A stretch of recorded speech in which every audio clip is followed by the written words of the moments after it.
Tersin.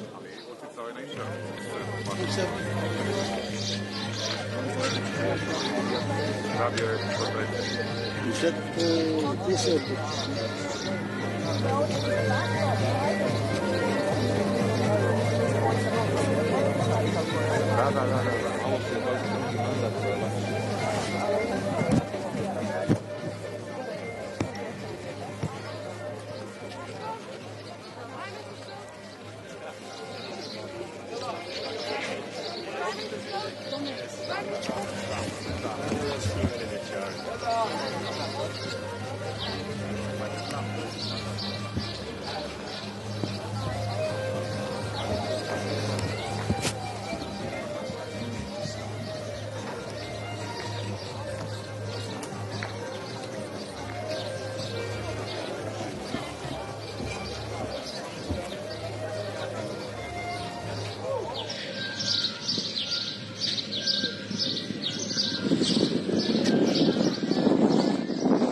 dice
Representative for Reuters, what do you expect today? This way. What do you expect from today's meeting? Increased pressure. Apart from sanctions. Yeah, but we have the sanctions. This is the tool.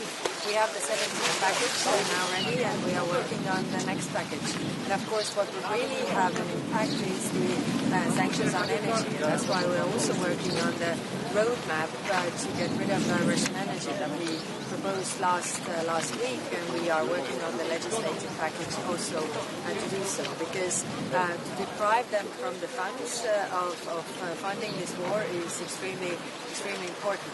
I think also the political isolation is important to put the pressure on Russia, and there we all have to be united in this, because we clearly see that Russia does not want peace and everybody else does. So does that mean you're not optimistic about the talks in Turkey? Yes, it is a very good proposal. I think it shows that also Americans are seeing that the pressure should be put on Russia, who doesn't want to stop.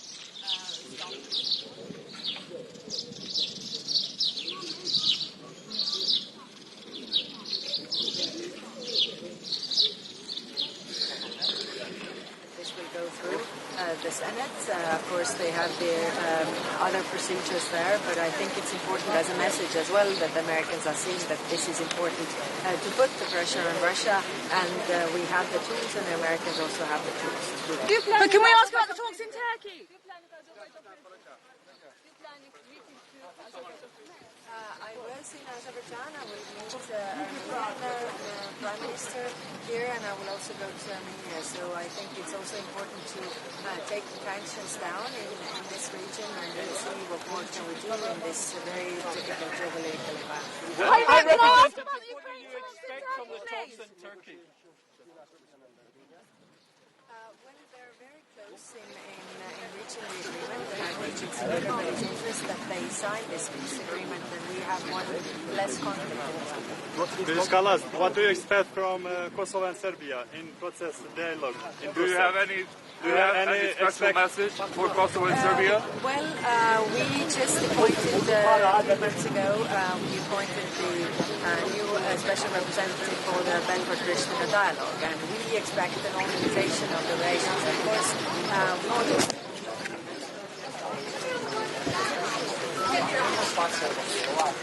Il problema è che affonderanno un milione di persone che non hanno nessuno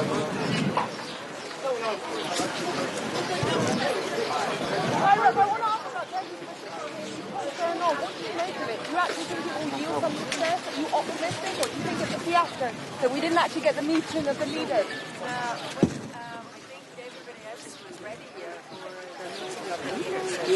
Was saying, and also President Trump, I think, was saying that the leaders level meeting could be there, but like I guessed, Putin doesn't dare to come really. So I think downplaying this shows that they are not serious about the real peace talks. I mean, this is clear for everybody, and I think it's important to see also that the whole world sees that Russia is playing games. What are the consequences? Realistic to the idea that Albania can be part of EU in 2030? Yes, I think Albania is making great progress when it comes to reforms, what are needed. So it is also for us on our side, European side, to make necessary steps. I mean, of course, we need reforms. We need to see that, for example, rule of law is respected and all these things. But I think there is this political momentum that everybody wants to see the enlargement process really happening. It's not only necessary for the Western Balkan countries, it's also necessary for the European Union to grow our economical but also geopolitical power. Okay, thank you. One last question. Do you think that the Americans are realizing now that Putin does not want to negotiate? Well, it's clear for everybody. I think you can see it very clearly. I mean, it has been always over two months Why? You can do it like this. Good morning. But Mr. Doctor, you Hi. let's do it together. Absolutely.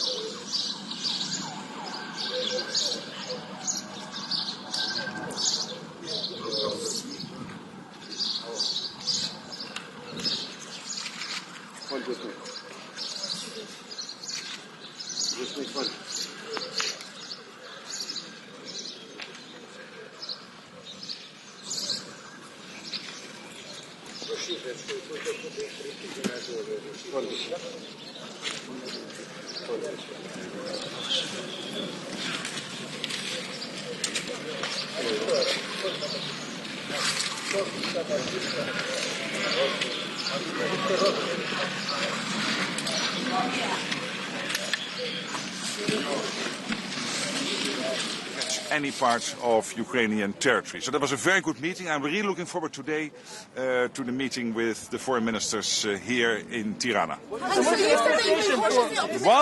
at a time, please. So you've said that you have been cautiously optimistic in the past, and you've had the talks with the NATO ministers. Now there are talks in Turkey. I want to know, considering we were hoping that the leaders would meet, and that's not the case. No. Do you think that it's been a failure? Do you think Putin is... I think Putin made a mistake by sending a low-level delegation with this historian leading that delegation, who was also there in the talks in 2022. The ball is clearly in his part of the field now, in his court. He has to play ball. He has to be serious about wanting peace. So I think all the pressure is now on Putin. And what's the expectation from... What has to happen to... you understand that ball is not on his... He realizes this. I know him very well. We did a lot of negotiations when I was Prime Minister of the Netherlands.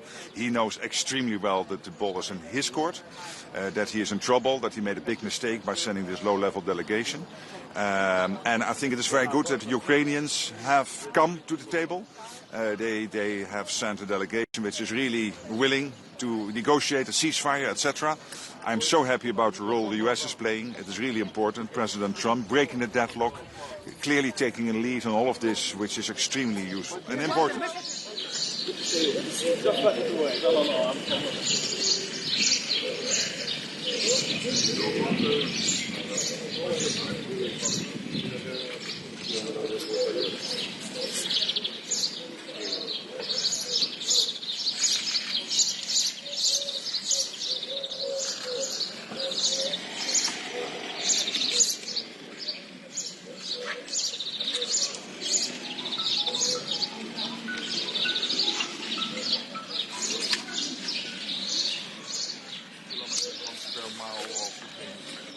Final question, then I have to go.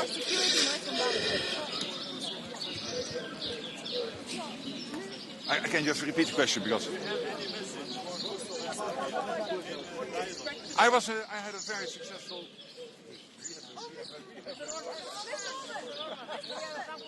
I'll see you in a second. So I had a very good visit to the region. I had very good discussions also in Brussels with President Vučić. So NATO is very much helping to.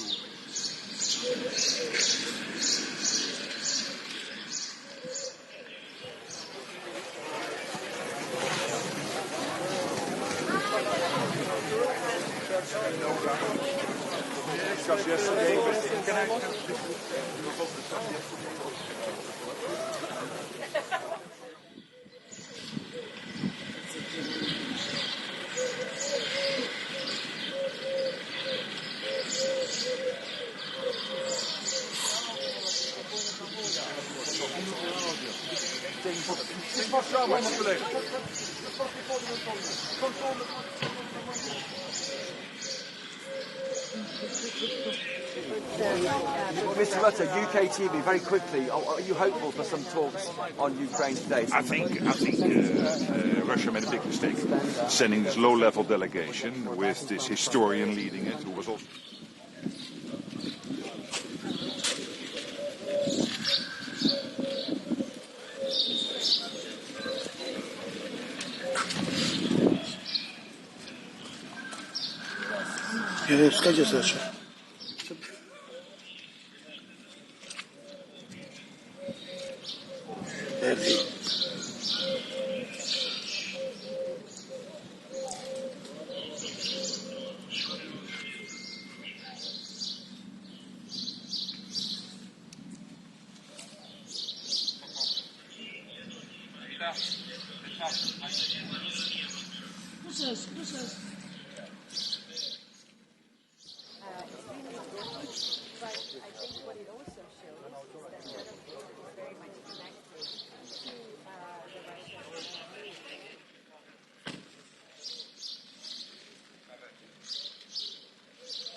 on different parts when it comes to crisis responding as well. But do you have a deadline for Putin? Because both on his side, but he still don't play this involved. Yes, he's playing games, which shows that they are not serious about it. That is. But you that have is very deadlines that you're waiting for some decision of Putin, and after this date you will do some other stuff. No, I mean we have been.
Unfortunately, Russia's war continues in Ukraine, so I know we will discuss this issue and we will ask for and demand for 30 days unconditional ceasefire because we know it's important.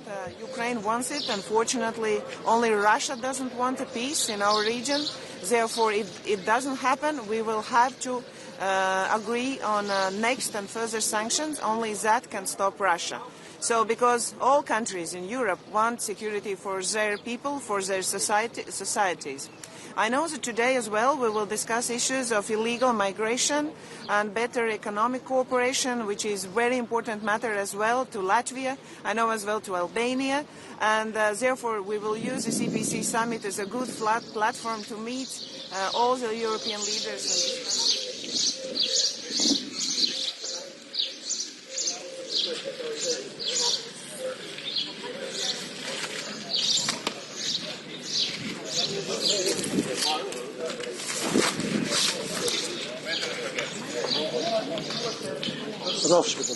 discuss.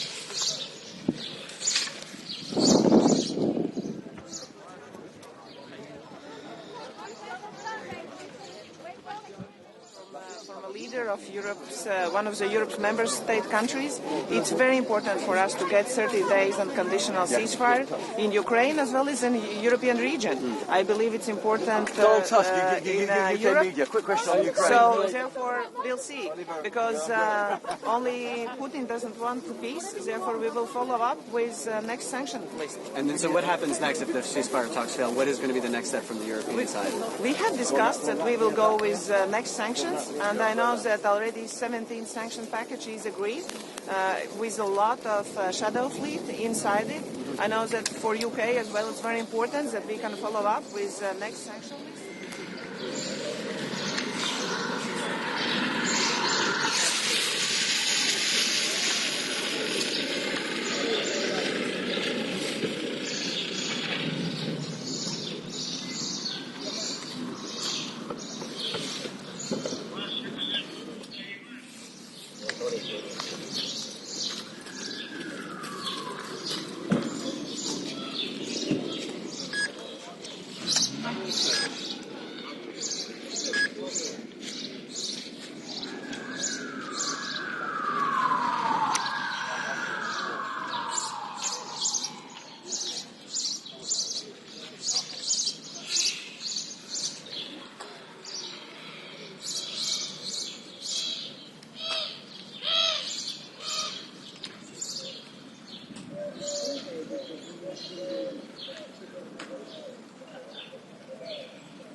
Thank you very much.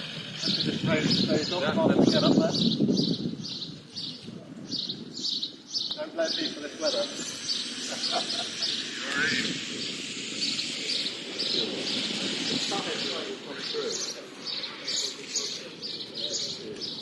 Your participation.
aviazione inviate per farsi France.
Welcome.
There.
Good morning. Thank you. Very happy to be here.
Thank you so much. Thank you so much. Oh, wonderful weather. Yeah.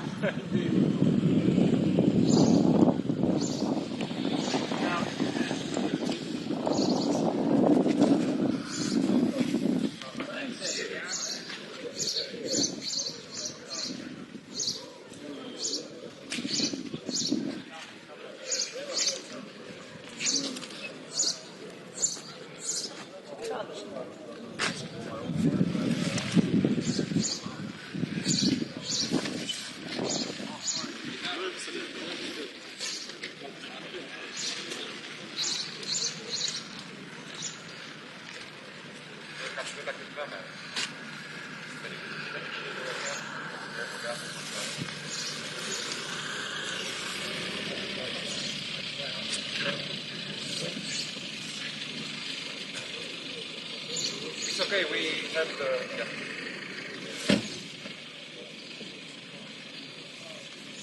Welcome, Excellence.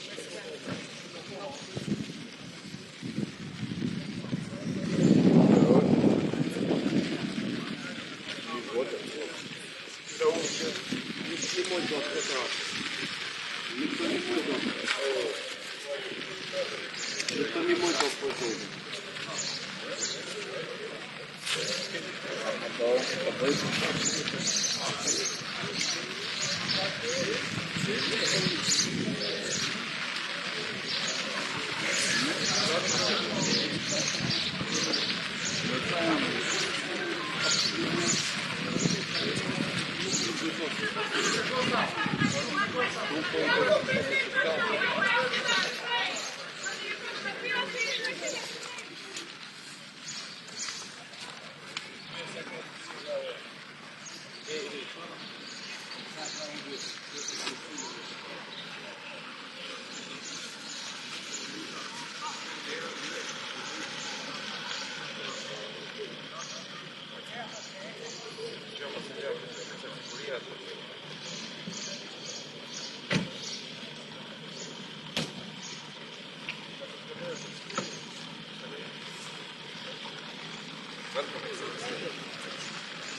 will take care of you. Sure.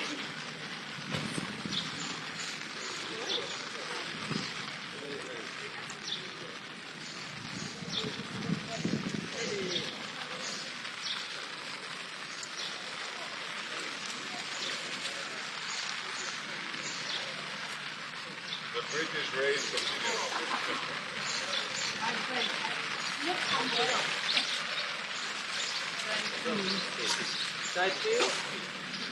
We done.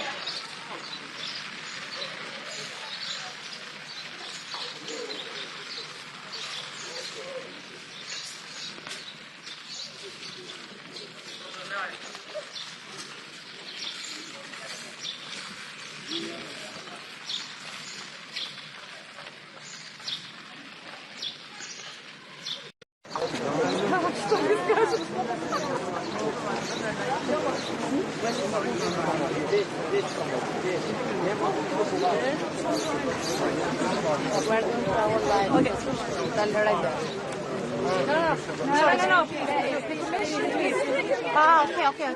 Yes. Thank you so much. Here. Madam President. For doorstep. Madam President. Why Ukraine? Here. Why Ukraine is being abandoned? Good morning. Good morning. Good to be here again at the EPC. The European Political Community was once founded when Russia's war of aggression started. It was founded to shape a European answer and to make sure that we have stability on the European continent.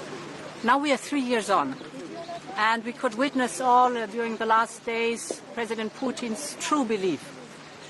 He first called for a ceasefire around the anniversaries of the 9th of May, which he then never respected. Then Ukraine, with the support of the European Union and the United States, called for full and unconditional ceasefire over 30 days, which President Putin then rejected. And finally, he offered a meeting directly between Ukraine and Russia in Turkey, but President Zelensky was ready to meet. President Putin never showed up. And this shows the true belief of President Putin. He does not want peace. So we have to increase the pressure. And this is why we're working on a new package of sanctions. This package will include, for example, sanctions on Nord Stream 1 and Nord Stream 2. It will include working on listing more vessels of the Russian shadow fleet and also lowering the oil price cap. And it will include more sanctions on the financial sector in Russia. For us, it's important. We want peace, and therefore we have to increase the pressure on President Putin till he is ready for peace. Do you mean Istanbul is a failure? Why to come to South Caucasus?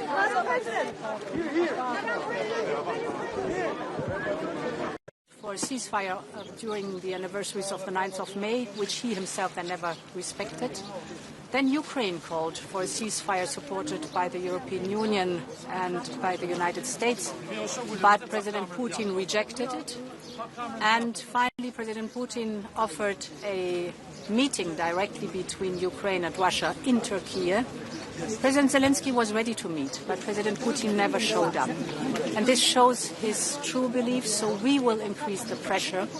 We're working on a new package of sanctions that include sanctions against Nord Stream 1 and Nord Stream 2, but also listing more vessels in the shadow fleet and lowering the oil price cap, and finally more financial sanctions on the Russian financial sector, because we want peace and we have to increase the pressure till President Putin is ready.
So Keir Starmer, on behalf of UK broadcasters, what can you realistically do on Russia, given the problems we have overnight? Well, I think that what we saw yesterday and overnight is yet more evidence that Putin is not serious about peace. He's been dragging his heels, and I think it's really important, therefore, that we have absolute unity with our allies. We'll be working on that again today to be clear that there must be a ceasefire, but also to be clear that should there not be a ceasefire, then we will act together in relation to sanctions. But for me, this is clear evidence that Putin doesn't seriously want peace. He's dragging his heels, and that's why today is a really important opportunity to work with colleagues to make sure that we are absolutely united. And President Zelensky will be here today, so we will be discussing the situation with him. On the Brexit reset, how are the talks going? Will you have talks on the sidelines ahead of the Monday summit? Well, in the last 2 weeks, you've seen the UK do a trade deal with India, really important for our country and our national interest. Trade deal with the US, again important for our country and national interest. I'm positive going into Monday, and I think that this is an important moment for our country that will be measured in the benefits to working people and their living standards. But we're positive as we go into the summit on Monday. Thank you very much. Thank you.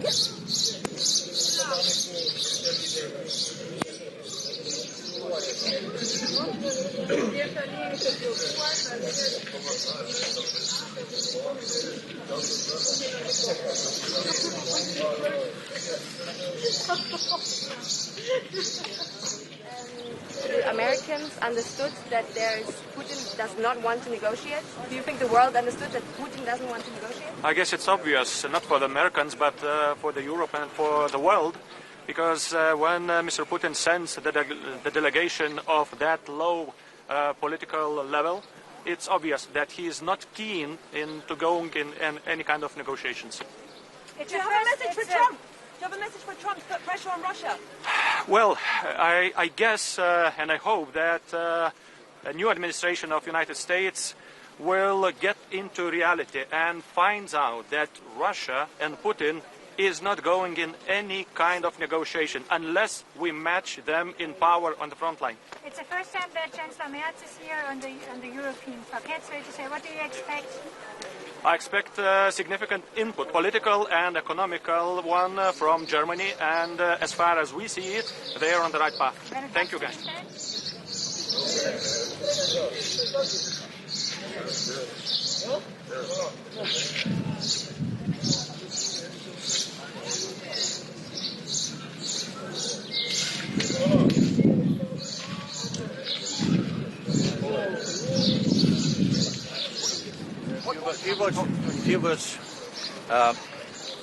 Good morning. It's wonderful that Europe is here today, and at the same time, negotiations that are highly important for the future of the Europe are ongoing in Istanbul. Today, from here, we need to send a strong common message. Europe stands with Ukraine. I think that Europe has acted decisively. Today we have strong common voice and message. We need ceasefire, we need peace negotiations and lasting peace. And now I think that falls on the Russian side. If negotiations don't proceed, Europe must be ready to act strongly with new sanctions and even more support to Ukraine. This is my main message today. But the 17th sanction package is not even going that far. How can the EU put more pressure on Russia sooner? We have to work together with the US. We need that with sanctions. We need good cooperation, good coordination with the US. Thank you.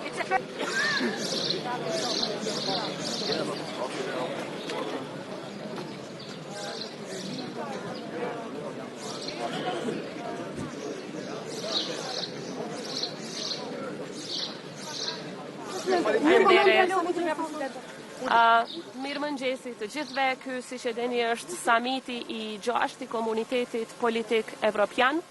një summit jashtëzakonisht I rëndësishëm I lindur nga jo vetëm nga shtetet e BE-s, por edhe të gjithë ne të tjerët që aspirojmë të antarësohemi në BE, mirë po me qenë se ky summit mbahet pikërisht në Ballkanin Perëndimor, këtu në Tiranë, për çka dua të uroj edhe Shqipërinë edhe kryeministrin Rama.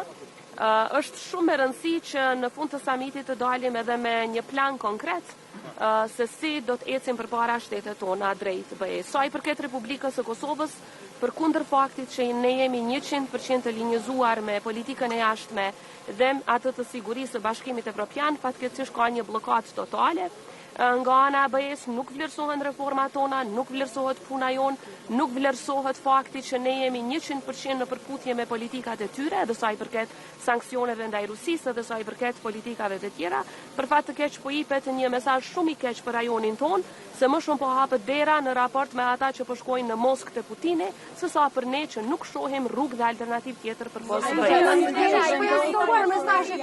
Zoja Osmani, keni shpresë sot për mesazhet dhe konkluzionet të këtij samiti I cili mund të jetë në drejtimin e asaj çfarë ju pretendoni, që BE-ja të kthejë syt nga ju për të tërhequr vëmendjen për atë që ju pretendoni? Më shumë kemi kërkesë se sa që kemi shpresë. Kërkesat tona do të jenë të zëshme, jo për shkak të ndonjë arrogancë politike, por për shkak se e meritojmë dhe ne kërkojmë që ky proces të jetë I bazuar në merita.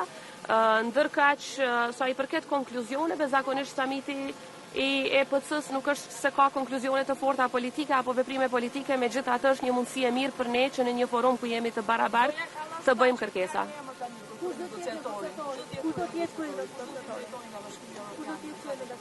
Është zoti Sorensen, ai tashmë është emëruar dhe kemi unë si presidente kam pasur 2 takime jashtëzakonisht të mira me të, ka qenë në Prishtinë 2 herë. Kam pritshmëri për më shumë kam më shumë pritshmëri sa I përket një lloj balanci nga ana e BE-s, për shkak se siç e dini Kosova është në masa, Serbia nuk është, dhe kjo e prish balancin, barazin mes palëve në tryezën e dialogut. Ka më shumë shpresë që edhe nga zonja Kallas, edhe nga përfaqësuesi I ri për dialogun do të shtyhet më shumë përpara heqja e masave të trajtimi I barabartë I palëve. Ne do të jemi konstruktorë të angazhuar. Bashkë me zoti Vuçin. Zonja Osmani, sa ndikon situata e brendshme në Kosovë? Mund të vazhdoj dialogu sa kohë që nuk keni zgjedhur ndërçin në qeverinë e Kosovës. Ju e dini që Kosova ka pasur zgjedhje me 9 shkurt, seanca e parë është mbajtur me 15 prill dhe dje është bërë një muaj nga përpjekjet për të zgjedhur udhëheqësinë e parlamentit si dhe qeverinë e Kosovës që vjen më pastaj. Besoj që do të ketë përpjekje akoma dhe unë I inkurajoj liderët politik që për interes të qytetarëve dhe të Kosovës, në mënyrë që mos të humbasim dhe të dëmtohemi më shumë, të kemi institucione sa më parë që të jetë e mundur. Megjithatë, sa I përket krye negociatorit, Kosova ka krye negociatorin I cili akoma është fuqiplot, është zëvendës kryeministri I parë, I cili edhe nuk është se ka kandiduar apo se është zgjedhur deputet, pra ka kompetenca në mënyrë që të vazhdoj në qoftë se kërkohet nga BE-ja që të ketë një takim në nivel krye negociatorit. Në këtë moment që është Kosova, me këtë situatë që keni brenda me samitin që bëhet dhe negociatori në liçi është caktuar për ju, çfarë I kërkoni Shqipërisë? Nga Shqipëria kërkojmë që të vazhdoj përkraja në raport me Republikën e Kosovës në disa aspekte. E para, që të vazhdoj të jetë zëshme, siç ka qenë kryeministri Rama deri tani për heqjen e masave të padrejta ndaj Kosovës, dhe e dyta që të flas sa më shumë dhe sa më zëshëm me shtetet që akoma nuk e kanë njohur Kosovën, në mënyrë që ato ta bëjnë një gjë të tillë, sepse mos njohja, sidomos nga shtetet anëtare të BE-s, po e dëmton jashtëzakonisht shumë Kosovën. Jo dialogu s'do të jetë temë sot, sepse ky është forum multilateral siç e dini. Faleminderit shumë. Ky takim të kërkohet nga BE-ja një takim Ka takime të Nuk ka. Jo, me Vučićin nuk ka asnjëherë në këtë summit takime dypalshe.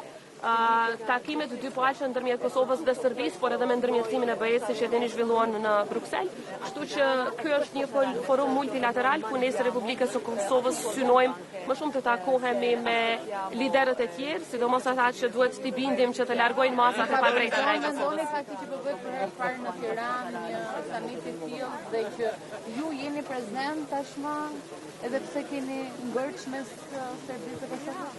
Ne gjithmonë jemi prezent në këtë summit, Kosova gjithnjë është prezent edhe në EPC dhe në summitin BE Ballkan Perëndimor. Ajo çfarë na favorizon këtu është se po shpresoj shumë që fakti që mbahet ky samit në Tiranë jap një zëmë të fuqishëm rajonit ton dhe edhe një zëmë të fuqishëm edhe Tiranës, jo vetëm Prishtinës, që të flas edhe për heqjen e masave të padrejta ndaj Kosovës, por edhe siç e përmenda për njohjen nga shtetet që akoma nuk e kanë bërë këtë në raport me Kosovën. Ja, bëhet këtë kërkesë Bashkimit Evropian mbrëmjen Patjetër që po, edhe mbrëmjen e djeshme, edhe më herët, edhe çdo ditë e bëjmë këtë kërkesë, sepse të gjitha kërkesat në fakt që BE-ja ka pasur raport me Kosovën sa i përket heqjes së masave ne i kemi plotësuar dhe në qershor bëhet një vit që edhe vetë përfaqësuesi i BE-s zakonisht nuk ka përgjigje, kërkojnë gjëra kështu shumë abstrakte, deeskalim. Në fakt ne nuk jemi ata që kemi eskaluar situatën, por edhe pse nuk e kemi krijuar atë situatë në veri të Kosovës, Kosova ka ndërmarrë hapat që janë kërkuar nga marrëveshja e Bratislavës dhe edhe vetë zoti Borrell që ka qenë HRVP më herët ka propozuar që të hiqen masa duke u bazuar në plotësimin e kritereve nga ana. Ka një shndrim nga BE-ja për sa i përket vizitës së presidentit Vučić në Russi? Nga disa kishte, nga disa nuk ishte, ose më mirë të them nga disa kishte qëndrim të ashpër, nga disa për fat të keq ka qëndrim arsyetues që është jashtëzakonisht dëmtuese dhe dërgon mesazh të dëmshëm për gjithë rajonin, jo vetëm për ne. Faleminderit gjithëve.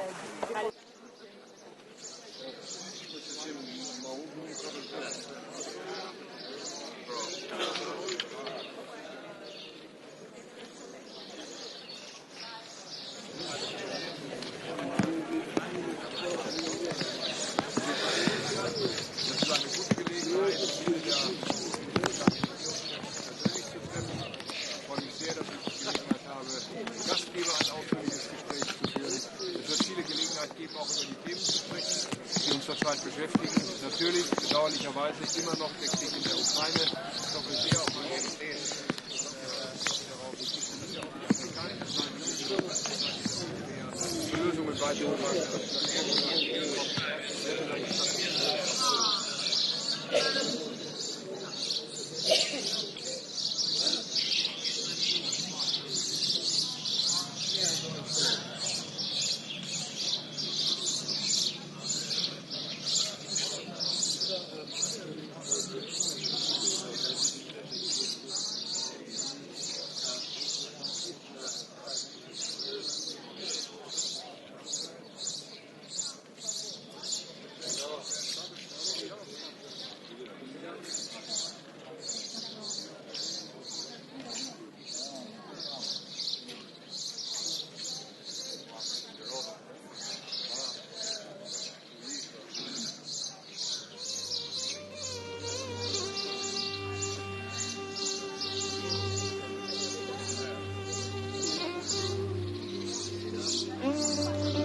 hallo, Herr Hess. Was erwarten Sie von den heutigen Gesprächen in Istanbul? Ja, wir werden sehen, ob es zu einer Lösung kommt oder ob der Weg hin zu einer Lösung weitergeht oder nicht. Es scheint ja etwas angespannt zu sein. Wir werden schauen, vielleicht gibt es am Sonntag in Rom etwas mehr Klarheit mit der Einsetzung des neuen Papstes, wird man sich ja wiedersehen. Und was ist die Position der Schweiz? Was erwarten Sie zum Beispiel von Russland in diesem Gespräch? Ja, ich meine, man kann nur die Erwartung äußern, dass dieser Krieg endlich beendet wird und dass beide Parteien die Bereitschaft haben, sich an den Tisch zu setzen. Offensichtlich ist die Ukraine bereit zu direkten Gesprächen. Und ich glaube, dass alle in der ganzen Welt auch den Wunsch ausgedrückt haben, dass auch Russland diese Bereitschaft zeigt. Die Europäer wollen die Sanktionen gegenüber Russland verschärfen, weil es bisher keine Waffenruhe gibt. Wäre da die Schweiz auch dabei? Ja, wir haben bislang die Sanktionen übernommen und werden sie weiterhin prüfen. Gilt das auch für diese Sekundärsanktionen, die jetzt im Gespräch sind? Das kann ich Ihnen noch nicht sagen. Das Treffen findet in Istanbul statt, nicht in der Schweiz. Wieso nicht in der Schweiz? Kann die Schweiz da nicht vermitteln? Selbstverständlich kann die Schweiz auch vermitteln und ich habe Präsident Zelensky immer angeboten, dass wir auch zur Verfügung stehen. Wir werden sehen, wie das jetzt weitergeht. Die Schweiz hat signalisiert, dass sie einen EPC-Gipfel eines Tages durchführen könnte, frühestens 2027. Gibt es irgendwelche Neuigkeiten? Werden Sie heute ein konkretes Angebot? Ja, ich werde das selbstverständlich gegenüber der EU-Kommission noch einmal deponieren und dieses Angebot erneuern. Und zwar für 2027? Genau. President, how are conversations with Trump progressing on trade? Wen treffen Sie heute bilateral? Ja, ich denke, man trifft so ziemlich alle hier. Ich habe aber ein Gespräch abgemacht mit der dänischen Premierministerin, ein längeres Gespräch, weil ja die dänische Ratspräsidentschaft dann stattfinden wird im zweiten Halbjahr 25. Aber es gibt auch andere Möglichkeiten, hier sehr formlos ins Gespräch zu kommen. Können Sie uns noch ein Update machen, wo wir stehen mit den Handelsverhandlungen mit den USA? Großbritannien musste ja einige Zugeständnisse machen. Zum Beispiel haben Sie auch angekündigt, für 10 Milliarden Boeing-Flugzeuge zu kaufen und ihre Landwirtschaft zu öffnen. Wird die Schweiz dasselbe machen?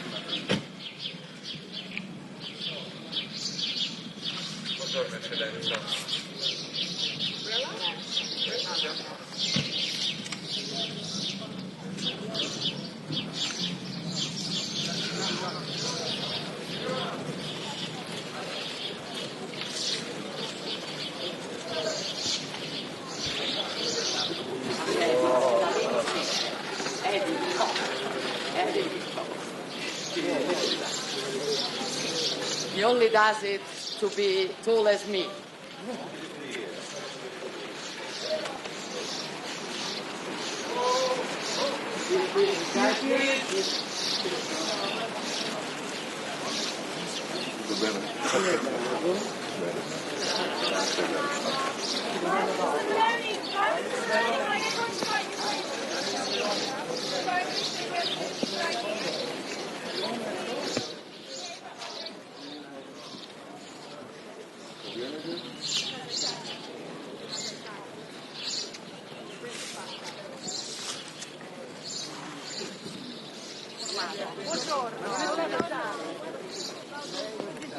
Io sto bene, la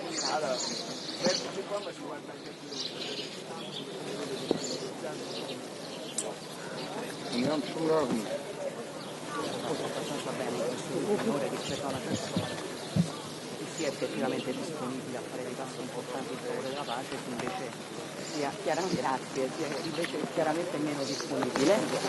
Penso però che non dobbiamo cercare la pugna, penso che dobbiamo insistere per una cessata del fuoco incondizionato, che dobbiamo insistere per un accordo di pace serio che preveda garanzie di sicurezza per l'Ucraina e continuiamo a lavorare anche in questi formati per questo obiettivo. Presidente, non è passata al centro migranti di Giader prima di venire qui? Non ho fatto in tempo. Passerà dopo?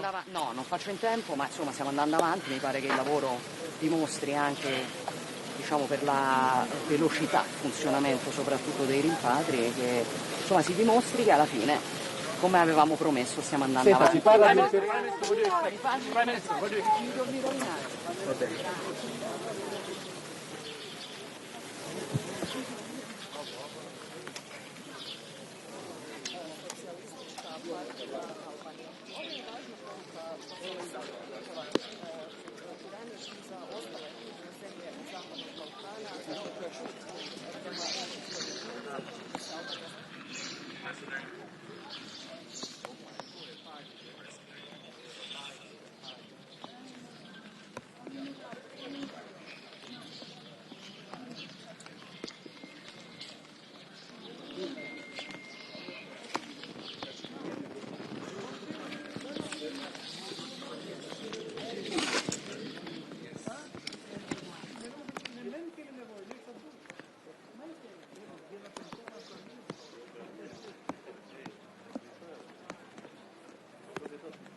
How are you, my dear friend? Well done for your resounding success at the elections. Impressive result, 52%.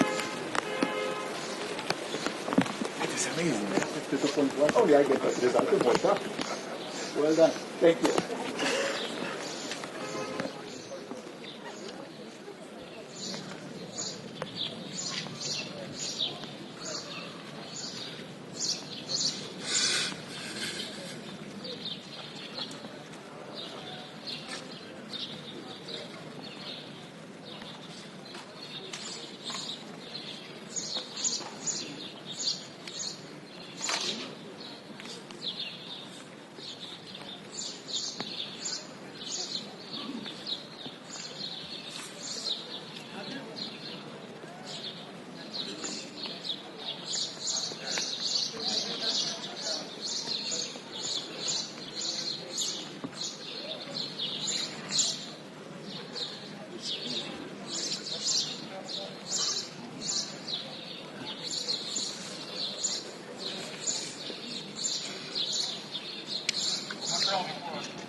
Yes, hello. Today we will have a EPC summit where I know that we will discuss issues which is important for all of European countries because unfortunately the situation is unstable in our region, and this is a good opportunity for my country as Latvia as well as a member of the European Union to meet and to coordinate our people's and societies' needs, like with Moldova, Albania, Ukraine. And we will use this summit for coordinating and making alliances how we can make our region more secure. Unfortunately, Russia's war continues in Ukraine, so I know we will discuss this issue and we will ask for and demand for 30 days unconditional ceasefire. Because we know it's important. Ukraine wants it. Unfortunately, only Russia doesn't want a peace in our region. Therefore, if it doesn't happen, we will have to agree on next and further sanctions. Only that can stop Russia. So, because all countries in Europe want security for their people, for their societies. I know that today as well we will discuss issues of illegal migration and better economic cooperation, which is a very important matter as well to Latvia, I know as well to Albania, and therefore we will use this EPC summit as a good platform to meet all the European leaders and discuss what's really important in our region. Thank you. Thank you.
Facciamo spettacolo.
Teşekkürler.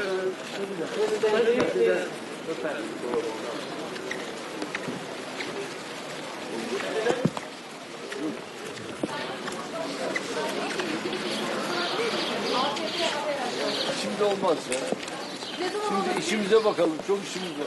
Sadece konuşmalarla ilgili bir şey sorabiliriz yani. Nasıl gidiyor? Ne işte?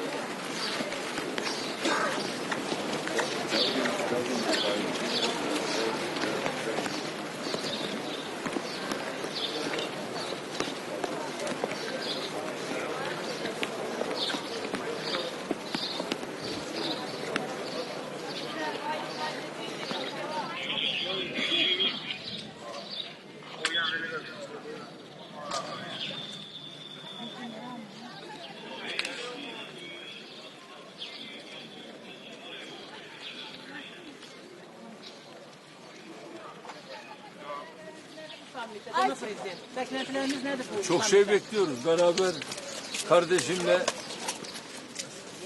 Arnavutluk'tan tüm dünyaya barışı seslendireceğiz. Azərbaycan Ermənistan danışıqlarını necə qiymətləndirir? Please.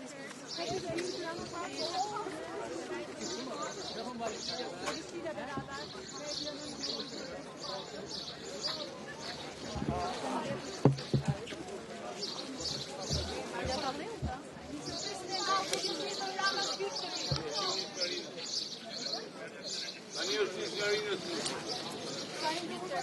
Ja, mos weer.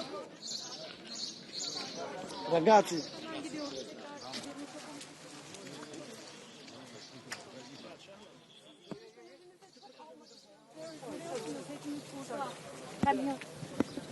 Kısa bile olursa rica ederim. Gereğini söylesene. Sen benim adıma cevap ver. Ben meslektaşlarımıza iletirim efendim. Teşekkür ederim.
Now it's all clear. So I'm waiting for Andre and Macron. Yeah, sure. Here.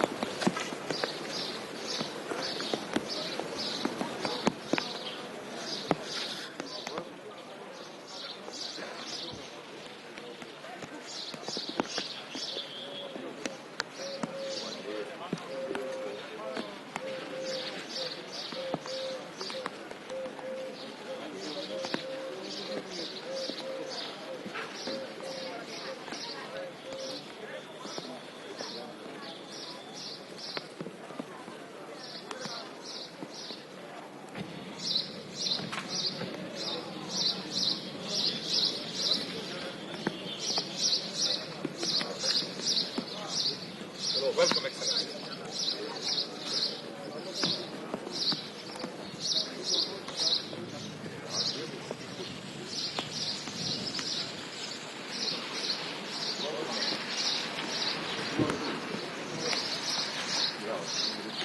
But I want to but you are also not yet, but I just pity it's raining. Yeah. Start the middle of the rain. Yes. Thank you.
Δώστε μου ένα λεπτό, Πρόεδρε. ομπρέλα. Πιάστε την ομπρέλα, Πρόεδρε. Δεν θέλω. Να την κρατώ, να κάνουμε τη την κρατάει η κοπέλα.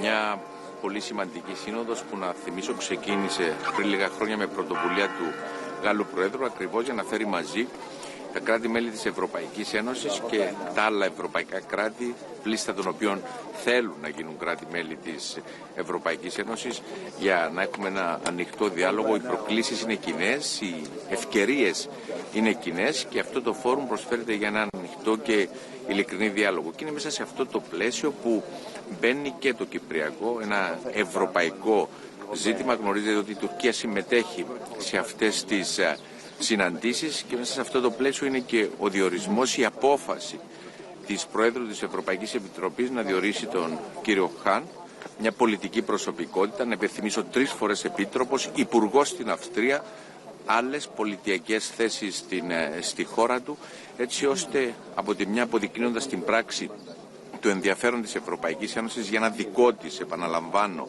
πρόβλημα, αλλά την ίδια στιγμή να ενισχύσει την προσπάθεια που βρίσκεται σε εξέλιξη για επανέναρξη των διαπραγματεύσεων και επίλυση του Κυπριακού. Γνωρίζετε ότι η Τουρκία ενδιαφέρεται να ενισχύσει τις σχέσεις με την Ευρωπαϊκή Ένωση. Δεν μπορούμε να αλλάξουμε τη γεωγραφία, προτιμούμε να έχουμε ένα γείτονα που είναι κοντά στην Ευρωπαϊκή Ένωση, εφόσον αυτός ο γείτονας συμπεριφέρεται όπως συμπεριφέρονται τα κράτη-μέλη της Ευρωπαϊκής Ένωσης. Σέβεται τις αρχές και τις αξίες της Ευρωπαϊκής Ένωσης, σέβεται το διεθνές δίκαιο και μέσα σε αυτό το πλαίσιο ο διορισμός του κυρίου Χαν, που να θυμίσω ως επίτροπος που ασχολήθηκε με τα ευρωτουρκικά, γνωρίζει πάρα πολύ καλά και τις επιθυμίες της Τουρκίας, πώς αυτές μπορούν να προωθηθούν μέσα από συγκεκριμένες θετικές εξελίξεις, τόσο για το Κυπριακό, αλλά και γενικότερα για τις κυπριογενείς υποχρεώσεις της Τουρκίας. Άρα προσβλέπω στη συζήτηση που θα γίνει σήμερα, την ευκαιρία που θα έχουμε να ανταλλάξουμε απόψεις.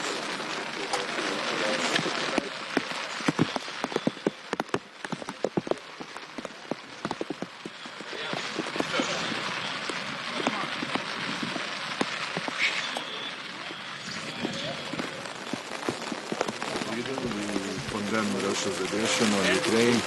We believe that peace should be done, but it should be a just peace which would not reward the aggressor of Ukraine. Would you plan to visit the South Caucasus, including Azerbaijan? I'm sorry? Would you Do you plan to visit South Caucasus region? Azerbaijan? At the moment, there is no planned visit, but I was in Azerbaijan a year and a half ago. Thank you. Thank you so much. Thank you. Thank you. Bye-bye.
Vai il microfono in stemma.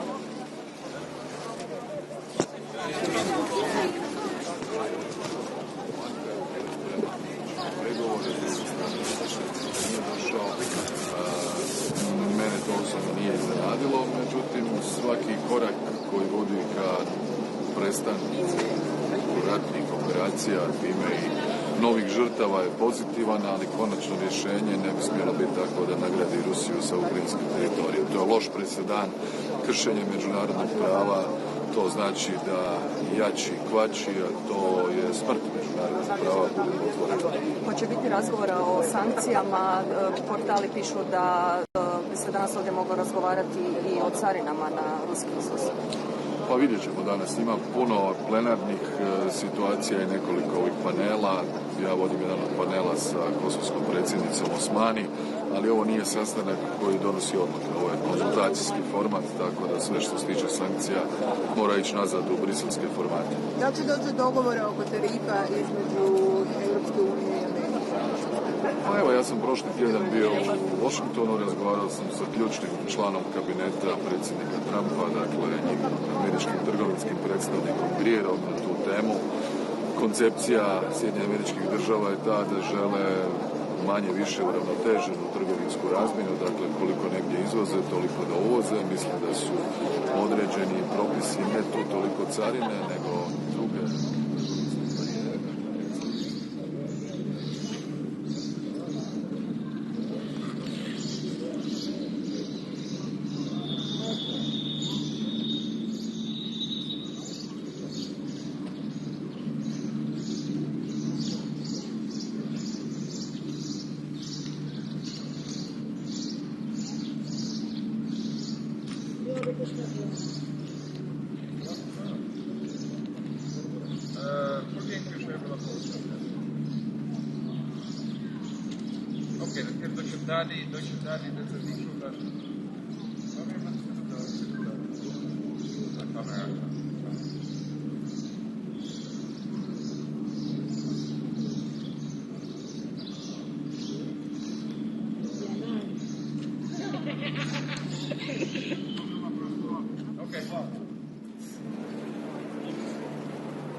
Situation for Islamic European political community. As a Secretary General of the Council of Europe, it is really important for me to be here and to have this occasion to have contacts and discussions with all the leaders, head of governments, head of states. It's interesting because the geographical scope of the EPC is exactly the same as the Council of Europe, and we need to work together. I mean, we need to rethink the architecture of security for the European continent. We need a strong democratic security, and we need to have a stable ground to build also this whole architecture. That's one point. The second point is about all the discussions that we have right now for the continent and our future. I mean, also the talks in Istanbul. Ukraine is a very important member state of the Council of Europe. We are supporting Ukraine since many years, really strongly. And we had, in the last ministerial of the Council of Europe, the last 2 days in Luxembourg, also the first discussions about the creation of the special tribunal addressing the crime of aggression. I mean, the Council of Europe is strongly dedicated to accountability with the European Court on Human Rights, with the register of damage for Ukraine, and now with the discussion of the special tribunal. Secretary, and we followed the injustice approaching to Azerbaijan delegate in the European Council last 2 years. Sorry? Our delegation, Azerbaijan delegation, didn't participate European Council last 2 years in Parliament Assembly. What is the reason? I mean, for the Council of Europe, you mentioned, not the European Council, for the Council of Europe. For me, we have 46 member states, 46 proud and equal member states. That's why we are at this level of the Secretariat and the Committee of Ministers strongly in contact with Azerbaijan. I was myself in Baku, in November last year. I had a last meeting with President Aliyev in Antalya 3 weeks ago, and we are working on improving the relations and to see how we can have really 46 member states fully participating to the work together. Thank you so much. Thank you. On peace in the South Caucasus. Sorry? Your discussions on peace in the South Caucasus. Yeah, thank you for asking on this. I mean, it is also for us from a huge concern. As you may know, we have the three countries of the South Caucasus, Georgia, Armenia, and Azerbaijan as member states in the Council of Europe. We are working closely with them. And we are, fully concerned also by the peace discussions between Armenia and Azerbaijan. I was myself in contact with both sides. I will very soon, after the meeting I had with Azerbaijan, go to Armenia next month, also to have those discussions. And it was also always a good exchange with other member states, and lastly with Turkey, because I was in Ankara. And we need, all together to do what we can at best to have stability and peace in the whole region. Thank you. Thank you. Thank you. Please.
Sometimes.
Comment ça va?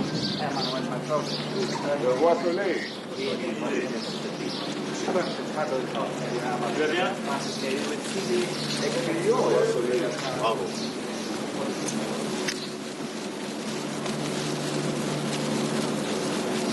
Bonjour messieurs, dames. Bonjour à vous. Bravo. Mr. President, how are you? I'm very happy to be here with my friend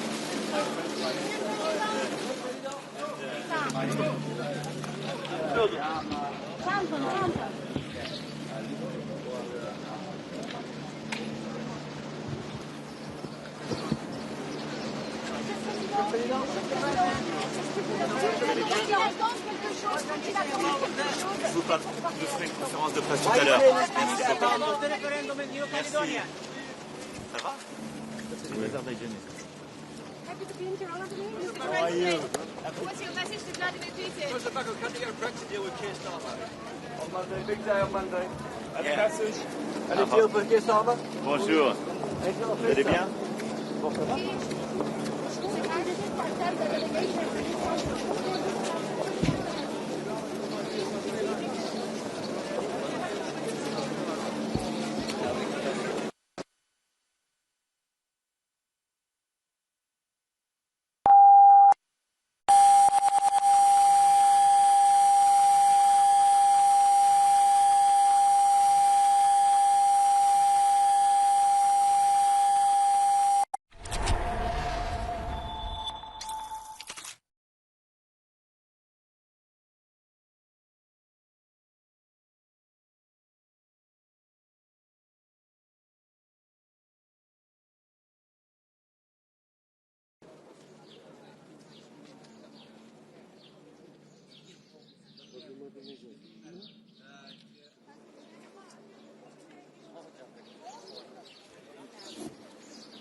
En bjärsmännen till den rapporterade ministri i Britannia Sir Starmer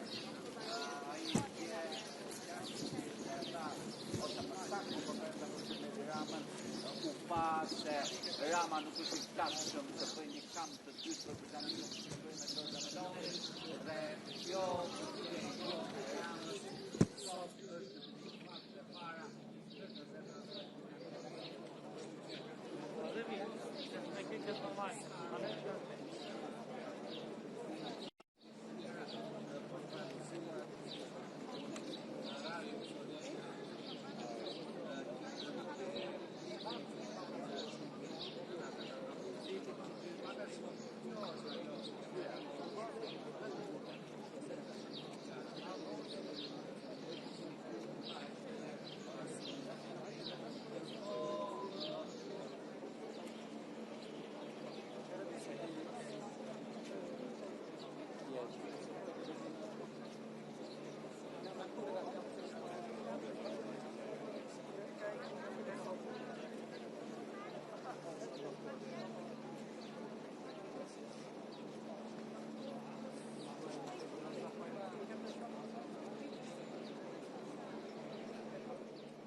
We draw rockets, trees, and skies full of stars.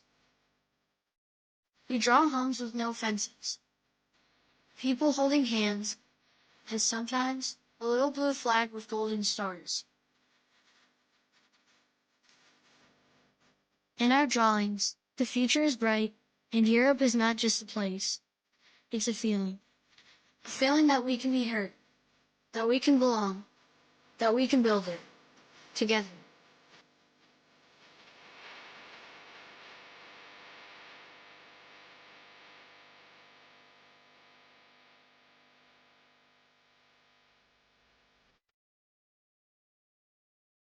It's a wind that carries our paper boats. A place where dreams don't need translation, only wings.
At a time when much of the world was still finding its voice, Albanian society was already shaping its identity.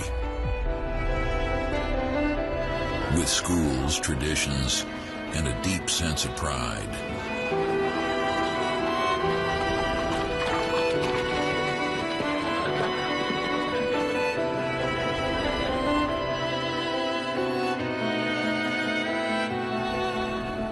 Art, music, and wisdom flowed through villages and cities alike.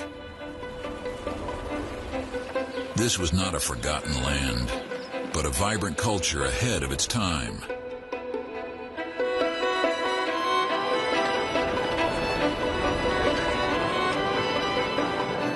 A heritage built on dignity, resilience, and vision.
We are flame and mountain, heart and storm.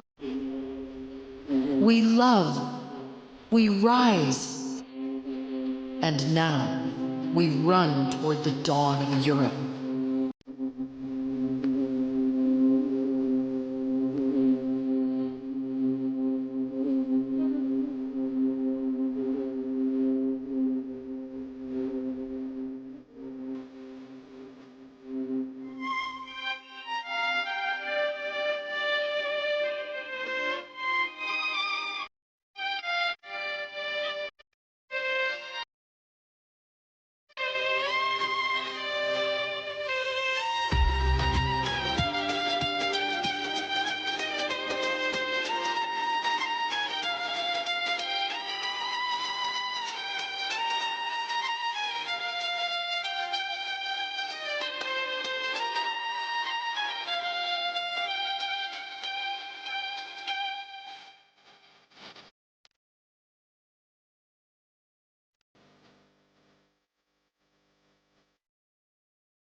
Herzlich willkommen in Albanien.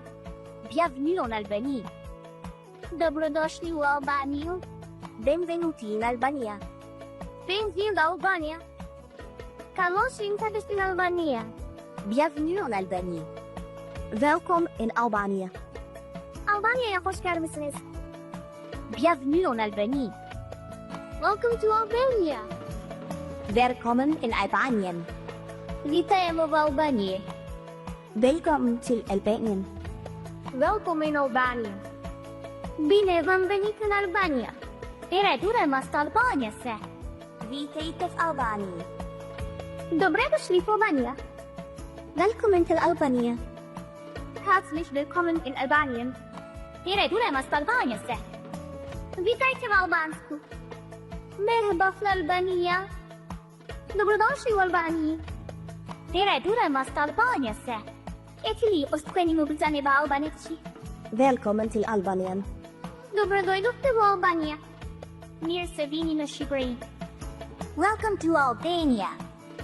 Dobrodošli u Albaniju. Pari kalus Albania. Dobrodošli u Albaniju. Tervetuloa Albanian. Welkom in Albanië. Dit was ayuk Albanianon. Riket hike Albania. Lijpelodem Albania. Willkommen in Albanien. Bine ați venit în Albania. Arnavutluğa hoş geldiniz. Dobrodošli u Albaniju. Witamy w Albanii. Arnavutluğa hoş geldiniz. Benvinguda a Albania. Benvenuti in Albania. Bienvenue en Albanie. Willkommen in Albania. Mirë se vini në Shqipëri.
Can you go a little bit down?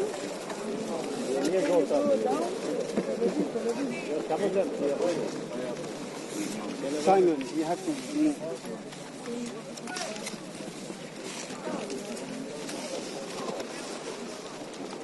Sir, please. Please guys, down. Look. First line down, please. We have another line down.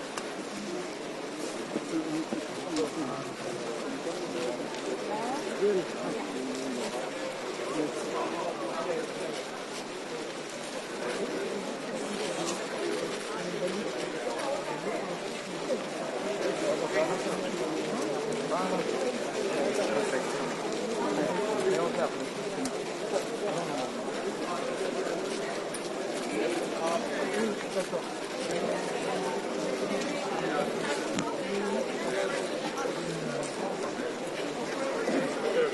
Şöyle ıslandın mı lan?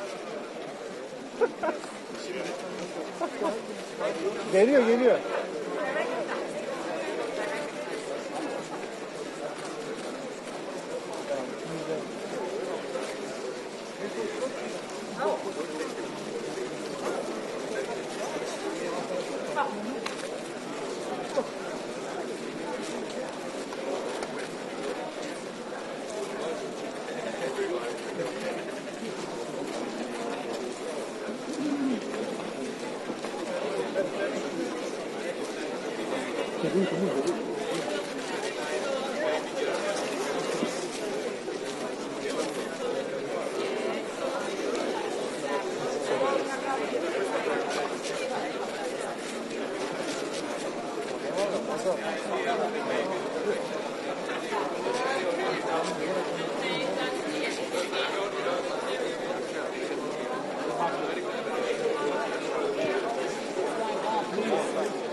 Celo el salla, Celo. Celo.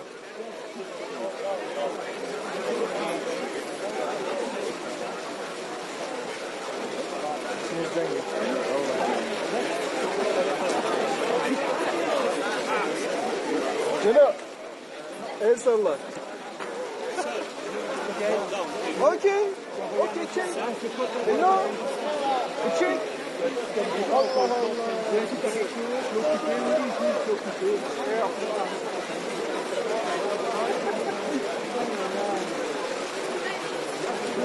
Come on, hurry up. Let's line down, please. Let's line. Please, let's line down. Down.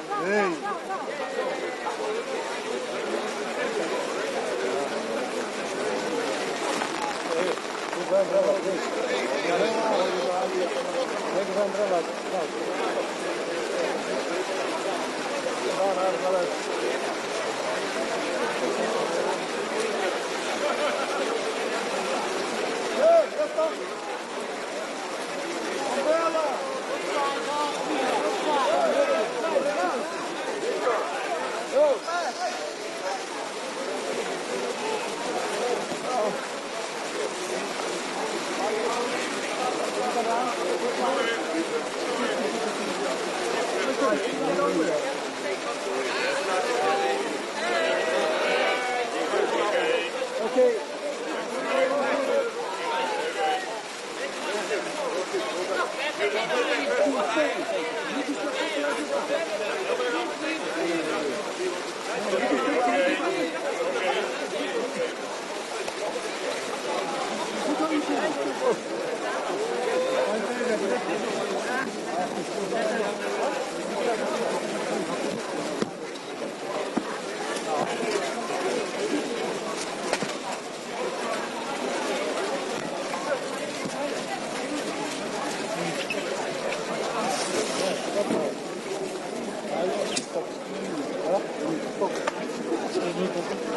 Let's go inside.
As you wish.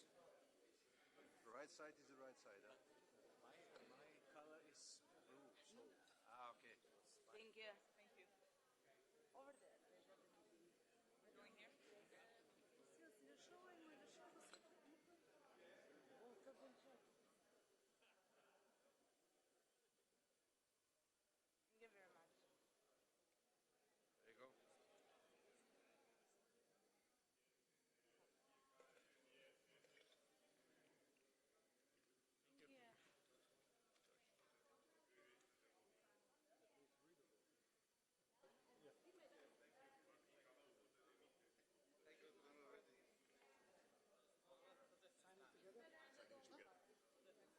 Okay, thank you. We will do that. Over here. Mine. In the middle?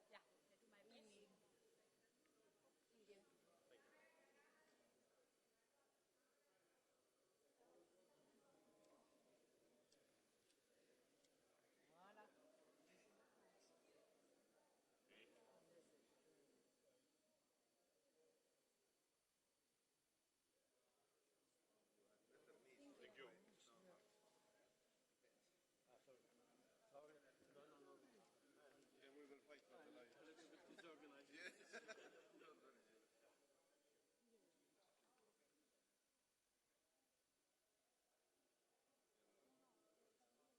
Like people writing in different institutions, different things on the wall. Thank you.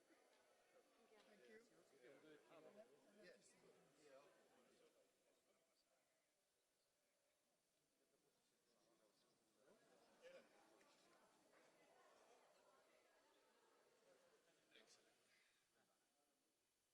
Excellent. Thank you. Thank you. Another woman would say. All the way. Oh, nee. Morning, how are you?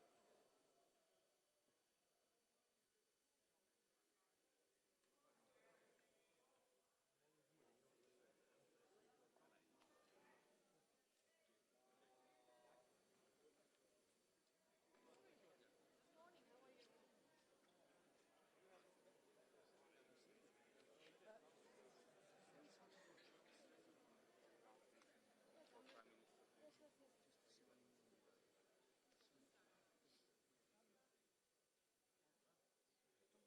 too close yet, but you can see it. Perfect. Thank you.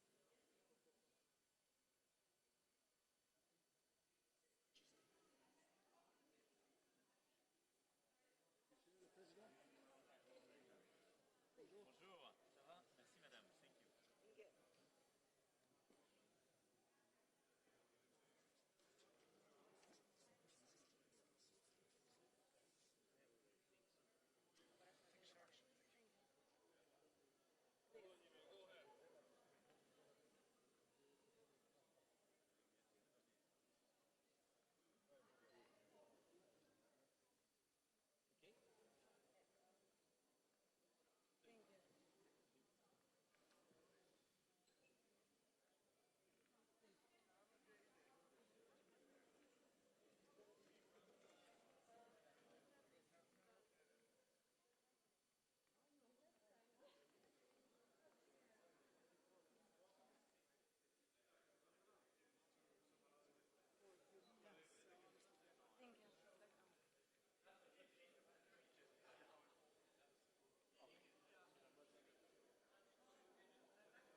you.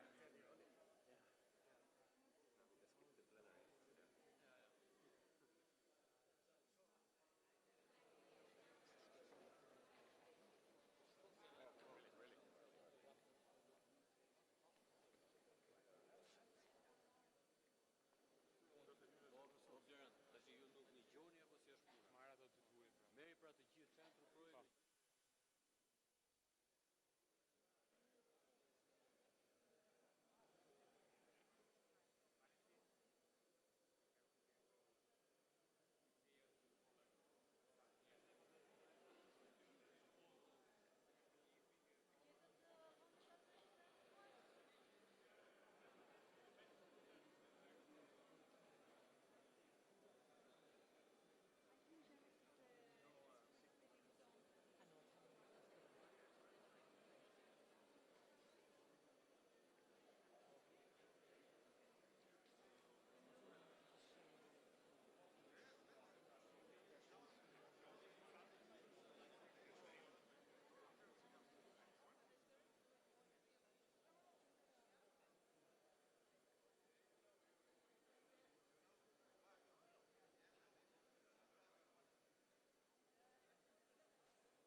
Well, thank you. I would ask the photographers to make space for Europe to work.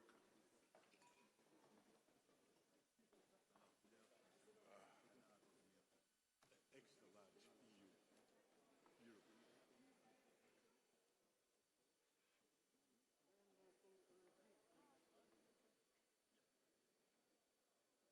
The photographers, please.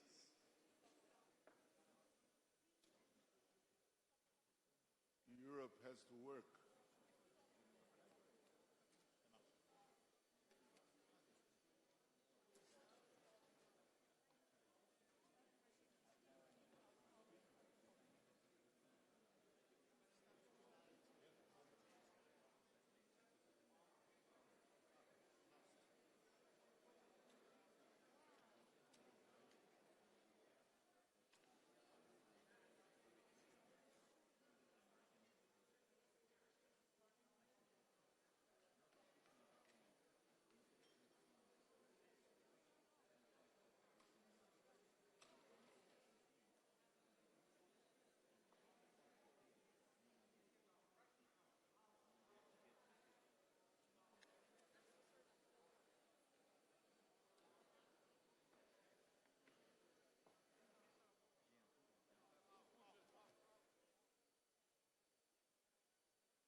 Well, I have first to share sensitive information. It was a suspicion, but it became scientific proof from the European Weather Forecast Institute that the persisting and not indigenous rain was brought by the British delegation yesterday morning. I'm sorry. When you leave Europe, you always cry.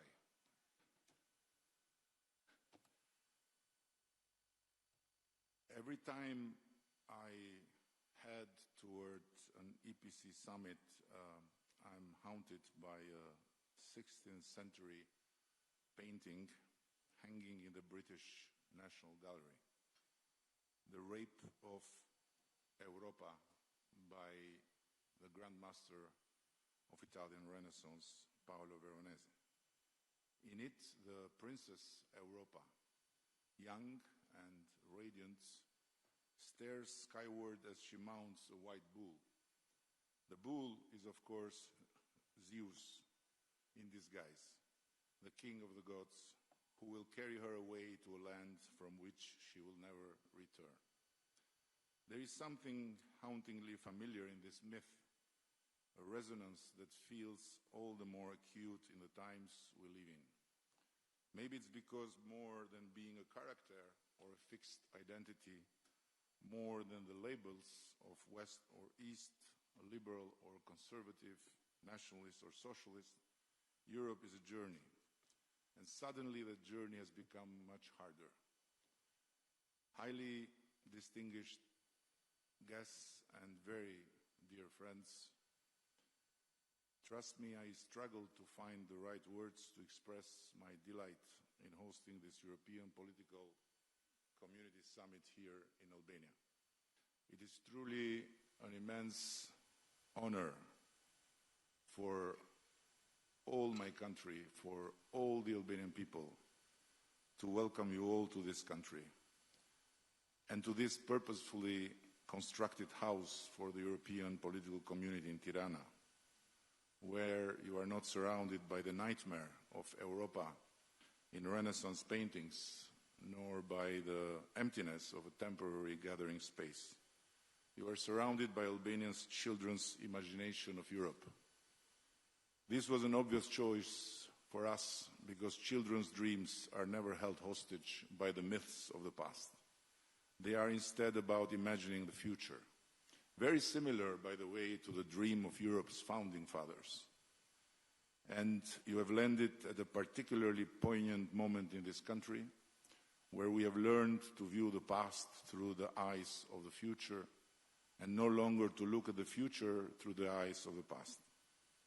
Your arrival follows an election campaign in which Europe featured more than ever before, not as a divisive issue, but as a joint claim to identity, not as a list of policies, but as a deep yearning for belonging, not as a set of homework assignments, but as a shared destiny. That is why it is so gratifying that the campaign centered on those keywords, Europe, identity, belonging, and destiny, won over 52% of the votes. For my dear friend Keir, here it was a result very similar to the Brexit referendum, but with the roles reversed, 52% for Remain, or in our case, Unite. Where it wasn't comparable, however, is the remaining 48% of the voters. They are not Eurosceptics. No, they are just ill-informed Euro-optimists who think I should have been fired for not having succeeded in uniting Albania with the EU long ago. But this is not my point. The idea of a united Europe is paradoxically both ancient and ever new. One of its earliest champions was a Frenchman in the 18th century, the Abbé de Saint-Pierre. In the ashes of the Treaty of Utrecht, after years of war, he envisioned a union of European states, a bold, idealistic vision of perpetual peace. His project even included cooperation with Russia, as well as with the Balkan and Mediterranean states, then under Ottoman rule. So I guess that for the visionary Abbé, today's Turkey would also be an indispensable partner in a union of perpetual peace. But the project failed, of course. It was killed by light interests and petty caprices, as Voltaire would put it, and swallowed by the fear that has long held Europe hostage. Even today, the myth of Europa persists, and the resemblance to the Europe gathered here today is striking. The dream of perpetual peace has been replaced by the nightmare of perpetual war. Instead of the bells of peace, we hear the drums of war. There is a palpable sense of shortness of breath as we confront the forces threatening Europe's very foundations. External aggression, internal fragmentation, the ghosts of imperial myths, shifting geopolitical alliances, the instability of global trade, and the deep, very deep difficulty of so many to believe in a new Europe for the new times. But I believe that there is no better moment than this one to remind us that while we rightfully think about a Europe of resistance, defense, and new military capabilities, we must not forget the other Europe, the Europe of enlightenment, human reason, and the quest for perpetual peace, not just among ourselves, but even with our enemies. That Europe, which at a certain point gave birth to the most improbable political project in human history, the European Union, taught us that even former mortal enemies could come together, their wounds still fresh from the battle, and create a bond for life. They turned old rivers of blood into new avenues of peace, agreeing that conflict could only be tamed through commerce, that free trade is essential to free minds, and that security comes not from increasing threats, but from expanding rights and equal opportunities. It was that Europe that taught us that in the midst of the most horrific conflicts, we must maintain some faith in the humanity of our enemies.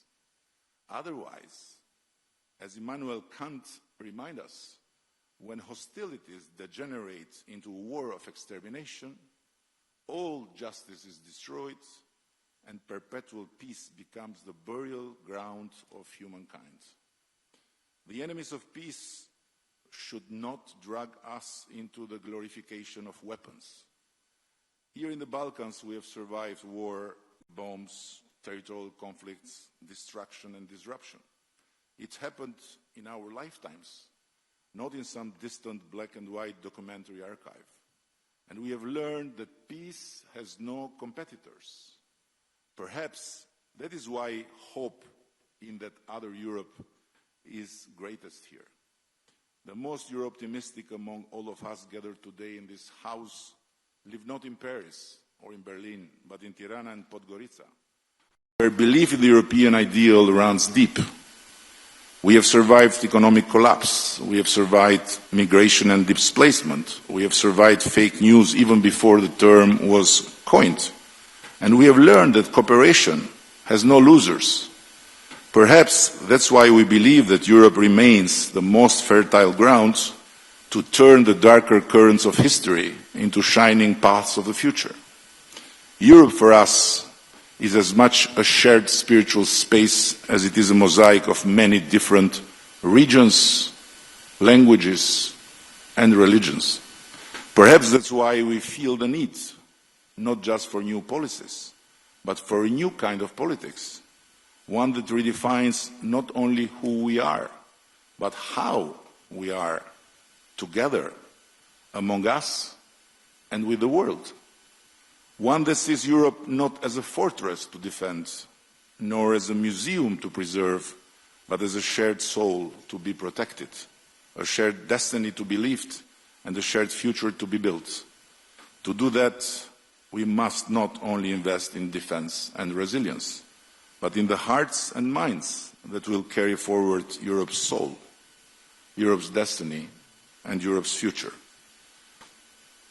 And let me ask you, my very dear friends, why not imagine an EPC of education, of science, and artificial intelligence, and transnational lines beyond weaponry, a terrain of interconnected sources of knowledge, research, and innovation, where non-EU or not yet EU territories can become new frontiers for investments, free from bureaucracy, regulations, and fiscal burdens.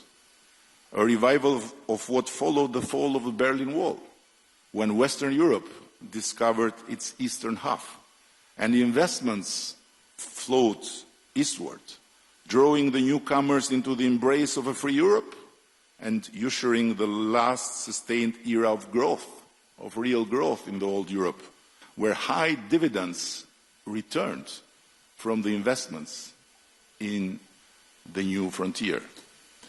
Let's give Europe's young people and start-uppers a better reason to stay than just talking about weapons and rearming. And let's give them a strong motivation to build and to dream on European soil, instead of looking and going far away to follow their dreams. Our struggle cannot be solely about resisting what others might do to us. It must also be about what we must do for ourselves, our children, and our Europe. It's not just about resisting destruction, this goes without saying, but it's about daring to build, to revive the wisdom of our history, and to strengthen the faith in our own human reason capabilities. When Donald Trump says that God saved him from the bullet because the Almighty had a plan for America, he tells only half of the truth. The other half is that God had a plan for Europe too. And it could not be more obvious. Europe, once again, has a God-given opportunity to reinvent itself. Let us ensure that Europa's journey, ours in this case, is not one of abduction, as in the painting of Veronese, but of return and renaissance. Return home, to a home filled with dreams of the future, free from myths of the past, by no doubt very well protected but by no doubt resembling not the shape of weapons, but the imagination of both our children and our founding fathers, to a vision that is ours to make real. Thank you very much. And now, as a host, I am honored to pass the floor to the President of the European Council, Antonio Costa.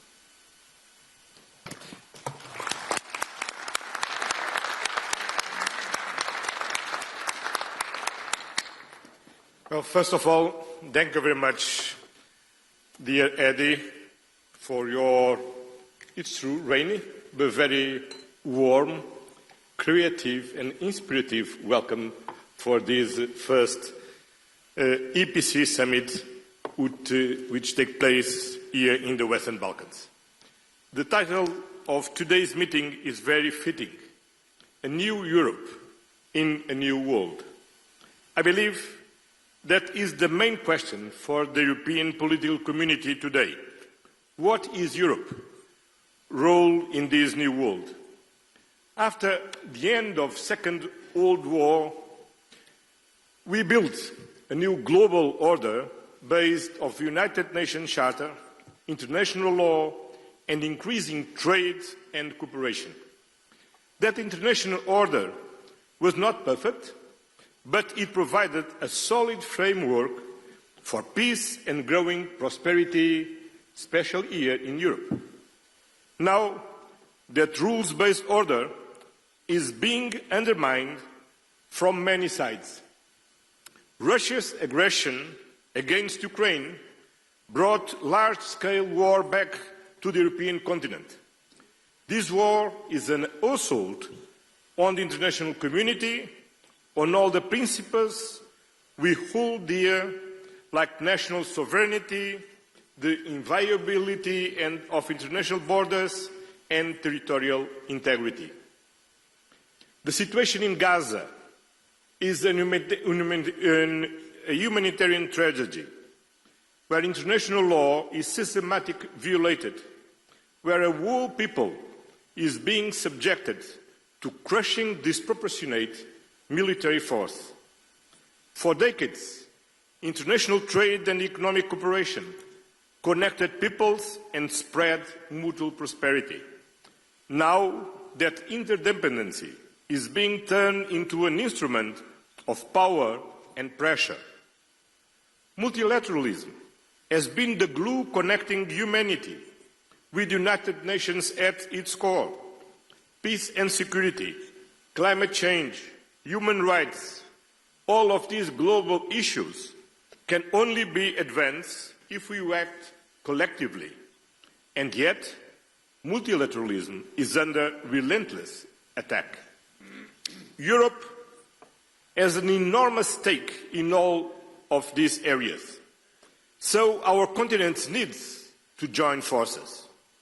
Europe must succeed in bringing a just and lasting peace to Ukraine.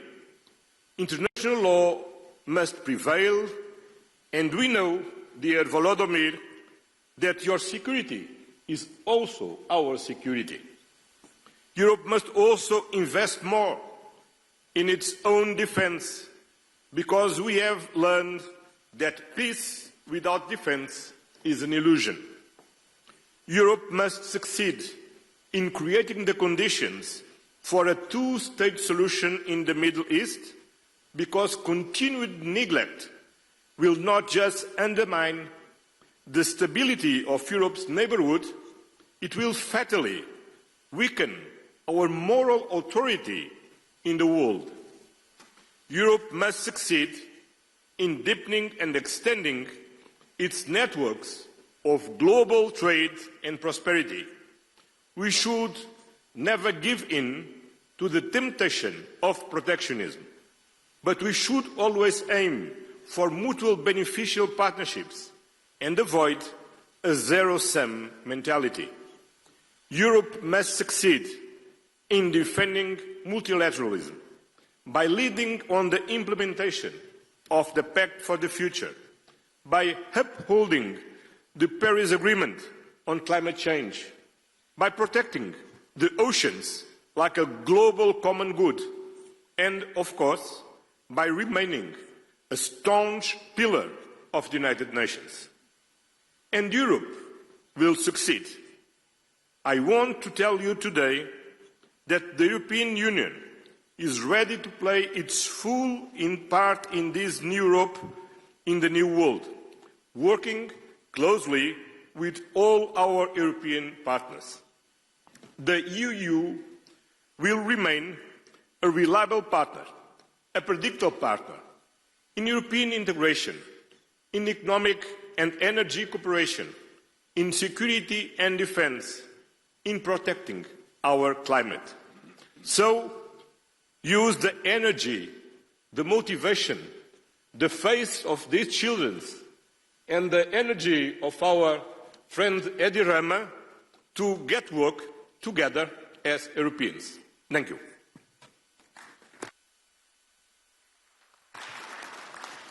And now it's my honor to pass the floor to the President of the Republic of France, Emmanuel Macron.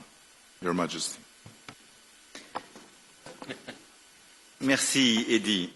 Merci beaucoup de nous accueillir pour ce sommet et félicitations pour le résultat électoral et en effet ce chemin européen et cette confiance dans l'avenir, dans l'Europe que tu as exprimé. Merci et je suis heureux de retrouver ici tous et toutes pour ce 6e sommet de la communauté politique européenne et le premier dans la région des Balkans. Et donc merci pour l'immense hospitalité et aussi pour avoir rappelé que derrière le rêve européen et ce qui nous unit, l'Europe n'est pas simplement une géographie, mais elle est toujours une mythologie, un récit et une traversée. Et de rappeler que cette Europe de la Renaissance, des Lumières, celle de la paix, du progrès et de la culture est celle qui nous a inspirés et qui, au fond, donne envie. Néanmoins, nous nous retrouvons dans un moment de la vie de nos nations et de cette région qui, je crois, emprunte d'une certaine gravité la rencontre d'aujourd'hui, compte tenu des enjeux qui sont les nôtres. Et en fond, en essayant de préparer cette rencontre, je frappais de voir à quel point, et de manière sans doute inédite, on a aujourd'hui sur notre Europe un défi sur toutes les sécurités.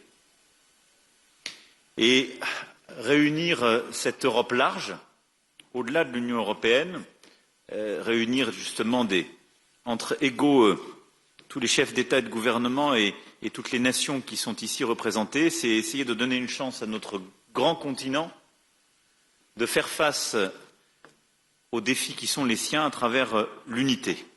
Et je pense que l'unité entre nous tous est indispensable aujourd'hui compte tenu des menaces et des risques de division qui pèsent sur le continent. Évidemment, la première sécurité est la sécurité géopolitique. Vous l'avez exprimé l'un et l'autre. Et les menaces de guerre, de division qui frappent l'Europe et qui parfois menacent sa propre unité. C'est d'abord évidemment la guerre d'agression russe en Ukraine. Et Volodymyr sait combien ici il a notre solidarité.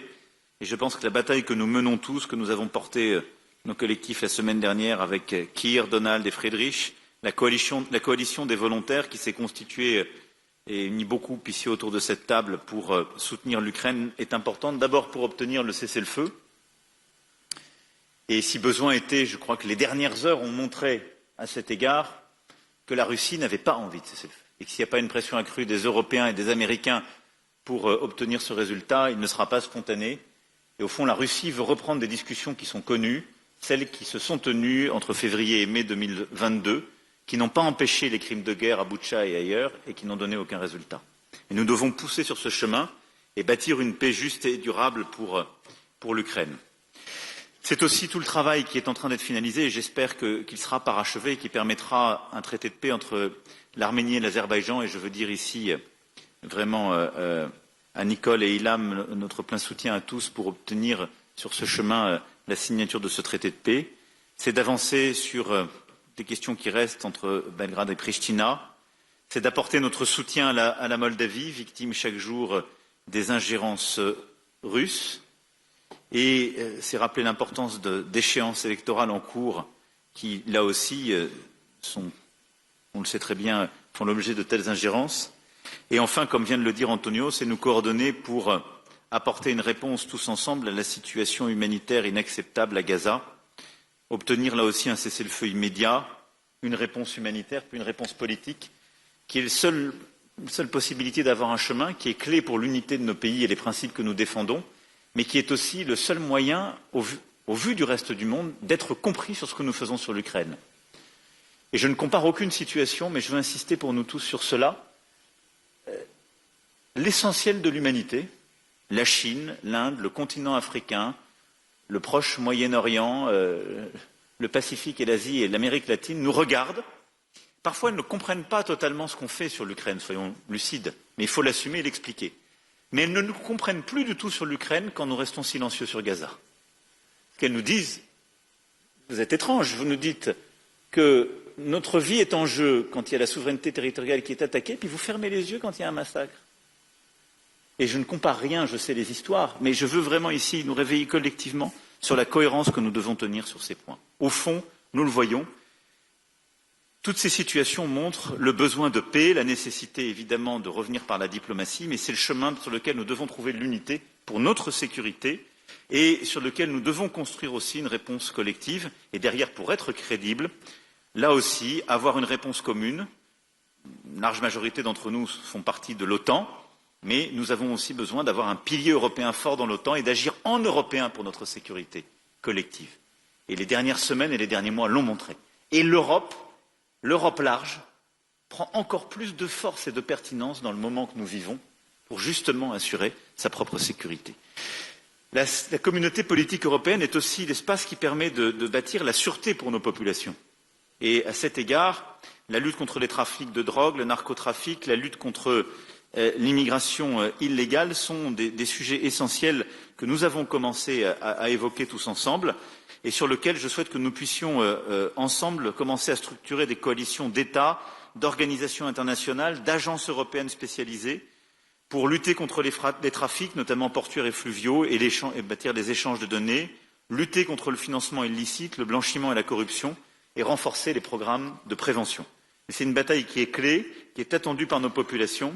Tous ces trafics sont liés entre eux et la communauté politique européenne est aussi l'espace qui permet de bâtir des coopérations très concrètes en la matière. Troisième élément, c'est la sécurité démocratique. Alain a versé la porte ô combien dans tous ses discours et à travers son organisation.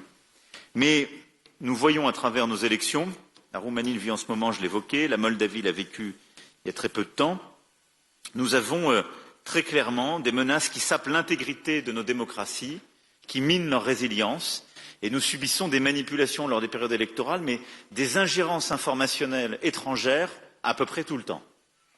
Et c'est quelque chose qui sape la sécurité démocratique de notre Europe. Et donc face à cela, et à ces fameuses FIMIS, nous avons lancé à Blenheim l'initiative qui a été portée avec Maya Sandu en créant un réseau de points de contact au niveau de la CPE pour améliorer la coopération entre nous. Et il faut aller plus loin en protégeant mieux nos infrastructures critiques face aux cyberattaques, en renforçant nos cadres réglementaires sur les contenus illicites en ligne, en traquant les flux financiers qui alimentent ces actions hybrides. Mais cette sécurité démocratique est essentielle. Sinon, en particulier la Russie, continueront de déstabiliser nos opinions publiques pour bouger les lignes. La Commission européenne, je le sais, a des initiatives en cours, mais ce qui a été porté par Maya à Blenheim, je pense, est un point important sur lequel on peut accrocher tout ça. Puis le dernier point, c'est la sécurité économique. Je l'évoquais à Budapest, mais je pense qu'on n'a pas encore suffisamment pris la mesure que nous constituons un marché de 700 millions d'habitants. Et ce marché a une puissance extraordinaire. Il est beaucoup plus gros que le marché américain, il est beaucoup plus cohérent. Et en fait, compte tenu du niveau de vie moyen, il est plus structurant que le marché chinois. Si nous savons agir tous ensemble, c'est une énorme puissance de feu. D'abord, en renforçant les coopérations, en abattant les barrières tarifaires, en ayant de la convergence réglementaire, pour faire de notre grande Europe, de notre large Europe, quelque chose de beaucoup plus uni sur le plan commercial et sur le plan de l'intégration économique. C'est tous les débats qu'on a entre l'Union européenne et Royaume-Uni et qui sont menés en ce moment, mais c'est aussi les débats qu'on avait eus et que vous aviez structurés, en particulier Alexandre et Eddy, sur toute la région. Mais je souhaite qu'on puisse vraiment aller beaucoup plus loin sur cette intégration économique de la région, indépendamment des sujets d'élargissement et d'Union européenne. Et je pense que nous devons nous coordonner très fortement pour faire face à toutes les attaques extérieures ou, au fond, à tout ce qui crée de la concurrence déloyale. On est tous face aux tarifs américains, coordonnons-nous. On sera beaucoup plus fort si on se coordonne avec un marché de 700 millions d'habitants et de consommateurs. On fait tous face à la concurrence déloyale de certains produits venant d'Asie, en raison de différences de règles ou de la sursubvention de surcapacité. Coordonnons-nous, on sera beaucoup plus fort pour protéger nos marchés et ce commun. Et donc, je souhaite qu'on essaie de structurer aussi une réflexion et un travail autour de la sécurité économique à l'échelle du continent et donc autour de la communauté politique européenne. Voilà les quelques mots que je voulais dire, mais au fond, on le voit bien, notre grande Europe est à un moment de réveil géopolitique. Si justement on veut éviter le rapt et la Renaissance à continuer de peindre les mythes et au fond le grand risque que Europe court, alors je ne sais pas si c'est Zeus transformé en taureau qui la ravira, ce que je sais c'est que les risques se multiplient face à nous et que la communauté politique européenne est un espace qui nous permet de structurer sur le plan géopolitique et militaire, sur le plan des sécurités et de la sûreté de nos pays, sur le plan économique et sur le plan démocratique, des réponses très concrètes par des coalitions d'action. Et donc pour ça, je pense qu'il est temps, comme ça avait été proposé par Victor et comme Eddy l'a suivi, en effet, de formaliser par un secrétariat léger une équipe de coordination de soutien pour suivre les projets concrets de la CPE, qui pourrait être assurée par la troïka des présidences et le président du Conseil européen, et du coup à chaque fois de pouvoir prévoir les 2 présidences à venir, ce qui permettrait d'avoir en permanence des troïkas et un suivi des projets que nous lançons dans ce cadre. En tout cas, Eddy, merci de nous permettre de nous retrouver à Tirana et merci pour l'hospitalité et l'amour lyrique de notre Europe que tu portes.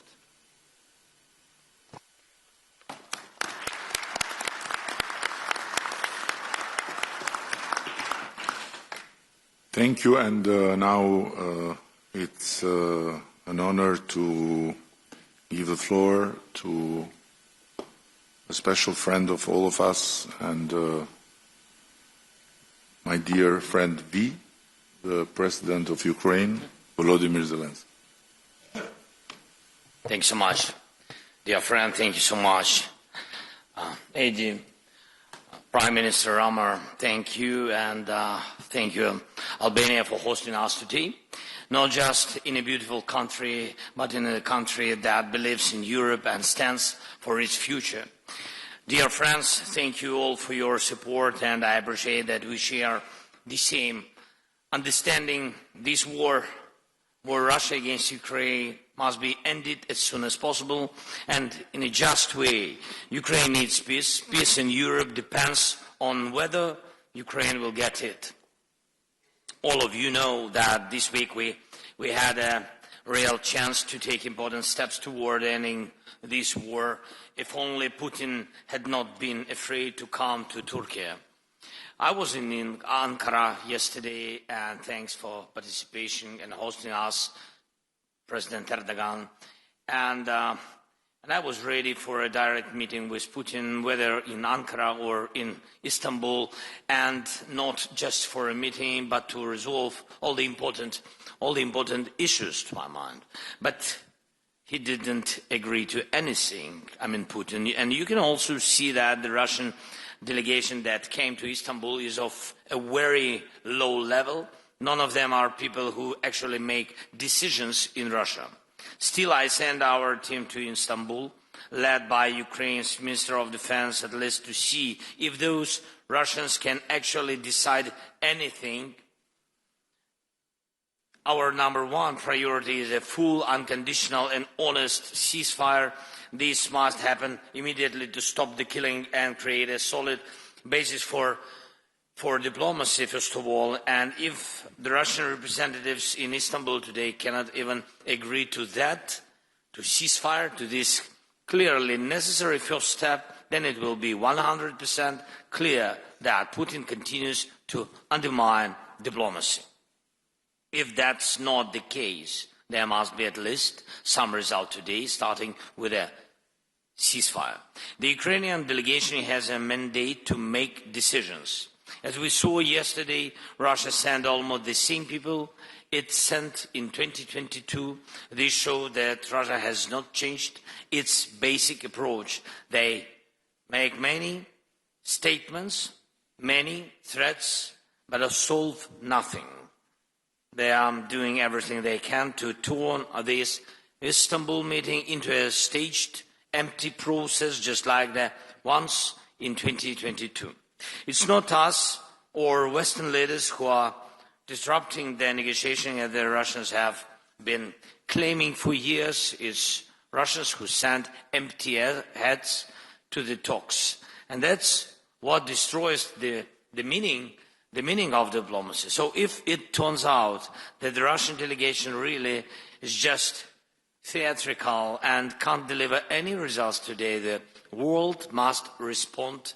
There needs to be a strong reaction, including sanctions against Russia's energy sector and banks. Pressure must continue to rise until real progress is made.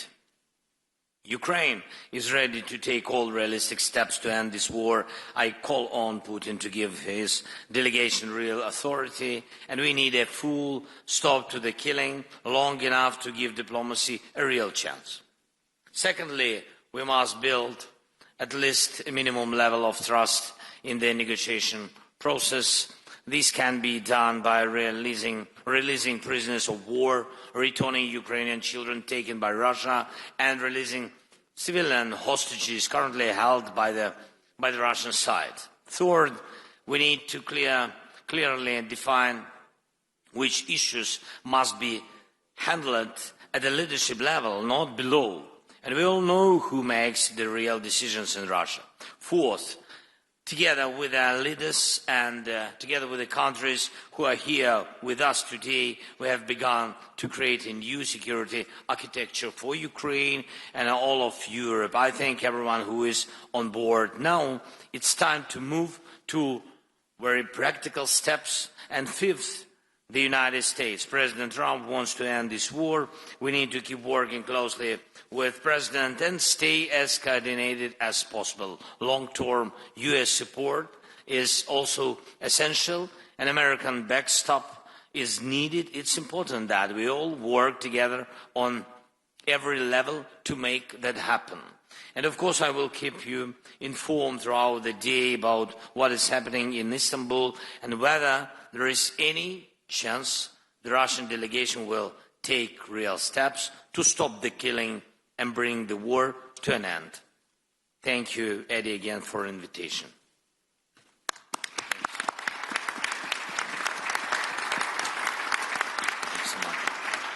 Thank you so much, and it's a particular honor to have here with us, and always a special guest in Albania, the President of Turkey, Recep Tayyip Erdogan. Mr. President, you have the floor.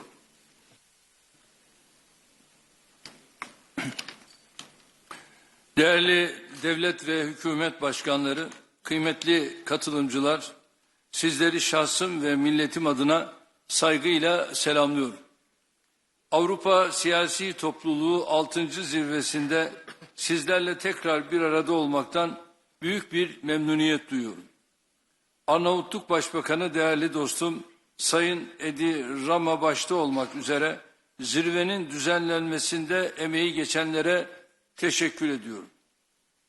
Kıtamızı yeniden tanımlayacak yeni bir vizyonu konuşmak için bir araya geldik. Birlik içinde, işbirliği temelinde ve ortak eylem ruhuyla hareket etmemiz her zamankinden daha fazla önem taşıyor. Uluslararası alandaki güven bunalımının aşılması için adil ve kapsayıcı bir küresel yönetişim mimarisinin tesis edilmesine ihtiyaç var. Güvenliğin bölünmezliği ve refahın daha hakkaniyetli paylaşılması ilkeleri üzerinde bina edilecek bu dönüşümü bizler Avrupa kıtası olarak öncelikle kendi evimizde başlatmalıyız.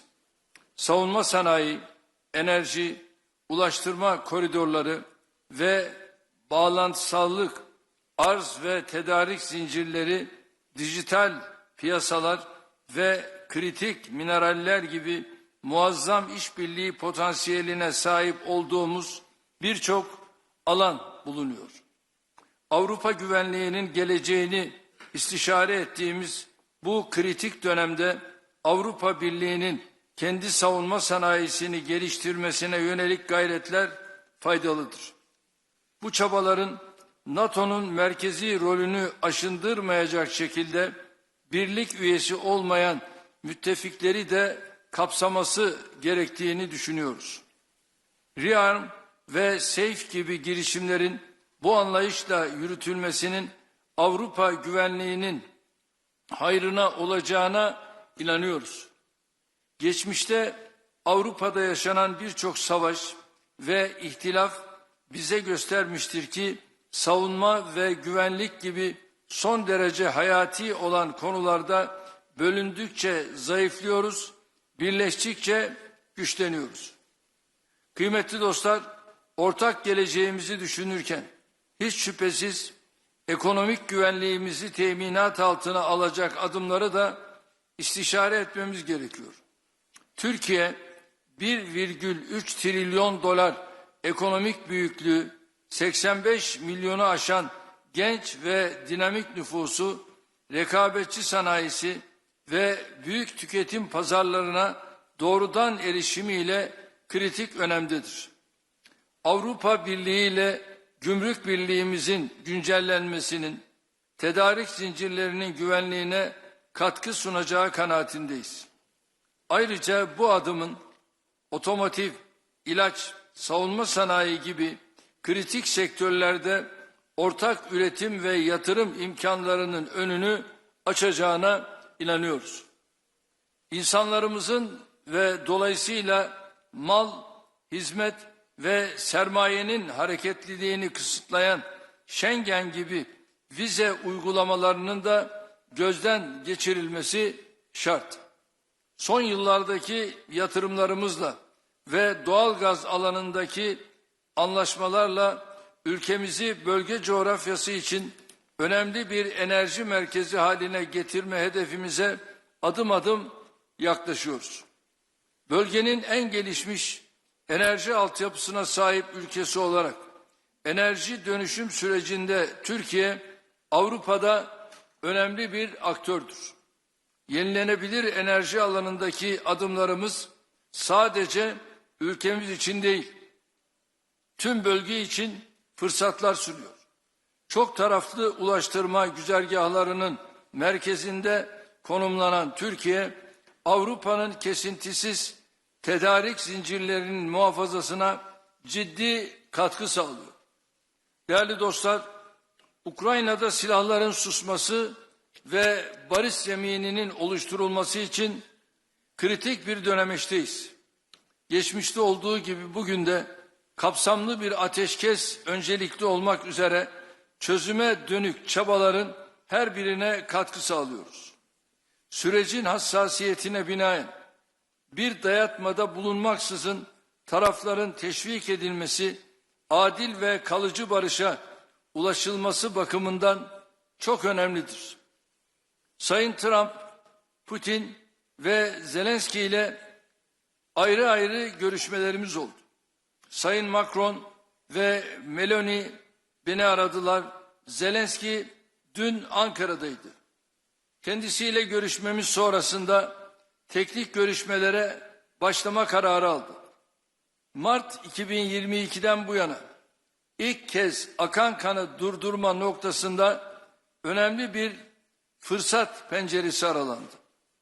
Nitekim şu anda İstanbul'da Dışişleri Bakanımın riyasetinde görüşmeler Rusya, Ukrayna, Türkiye arasında devam ediyor. Bunun heba edilmemesi gerektiğine inanıyorum. Gelinen aşamada barışın süratle tesisi için Ukrayna ve Rusya arasında diyalog kanallarının açık tutulması için buradaki tüm ortaklarımızın desteğine güveniyoruz. Her zaman ifade ettiğim gibi adil bir barışın kaybedeni olmayacaktır. Türkiye bu süreçte üzerine düşenleri yapmaya devam edecektir. Sayın devlet ve hükümet başkanları, Gazze'de 20 aydır eşi görülmemiş bir insani felaket yaşanıyor. Her gün çoğu çocuk ve kadın, onlarca masum katlediliyor. Buna dur demek, artık yeter demek mecburiyetindeyiz. Netanyahu'nun uzlaşmaz, saldırgan ve kibirli tutumu Gazze ile birlikte tüm bölgemizi, burada yaşayan farklı inançlardan insanları da tehlikeye atıyor. Gazze'de ateşkesin tesisi için de Avrupa'nın gereken iştiyak ve ilgiyi göstermesini bekliyoruz. Gazze'de 2 milyondan fazla insanın açlığa mahkum edilmesi karşısında uluslararası camianın eylemsiz kalması ne vicdani kıstaslarla ne insanlık onuruyla bağdaşmaktadır. Kalıcı ateşkesin yanı sıra insani yardım sevkiyatının teminat altına alınması ve Gazze'nin yeniden yaşanabilir hale getirilmesi için de tüm imkanlarımızı seferber etmeliyiz. Esas hedefimiz ise sürdürülebilir tek çözümü teşkil edecek olan 2 devletli çözümü hayata geçirmek olmalıdır. Suriye'de yaklaşık 14 yıldır süren çatışmaların sona ermesiyle yeni ve umut dolu bir sayfa açılmıştır. Amerikan Başkanı Sayın Trump'ın Suriye'ye yönelik yaptırımları kaldıracağını duyurması, Suriye'nin bir an önce refaha kavuşması için atılmış çok kıymetli bir adımdır. Bu kararıyla Sayın Trump, bölgesel istikrara ve kalkınmaya verdiği önemi bir kez daha göstermiştir. Söz konusu kararın diğer ülkelere de örnek olmasını diliyoruz. Avrupa Birliği tarafından sabık rejime yönelik getirilen yaptırımların aynı şekilde ivedilikle kaldırılmasını, yeniden imar faaliyetleri için mali destek sağlanmasını bekliyoruz. Elbette bu destek ülke dışındaki Suriyelilerin gönüllü, onurlu ve güvenli geri dönüşlerini de hızlandırıcı bir etki yapacaktır. Kıymetli devlet ve hükümet başkanları, belirsizliklerin arttığı mevcut ortam bizleri ortak çözümler etrafında kenetlenmeye mecbur kılıyor. Dayanışmayı, kaynaklarımızı iyi kullanmayı ve samimi işbirliğini sağladığımızda kıta olarak üstesinden gelemeyeceğimiz tehdit ve sınama kalmayacağına canı gönülden inanıyorum. Bu düşüncelerle toplantımızın güvenli, müreffeh ve istikrarlı bir Avrupa için hayırlar getirmesini temenni ediyor. Hepinize saygılarımı sunuyorum.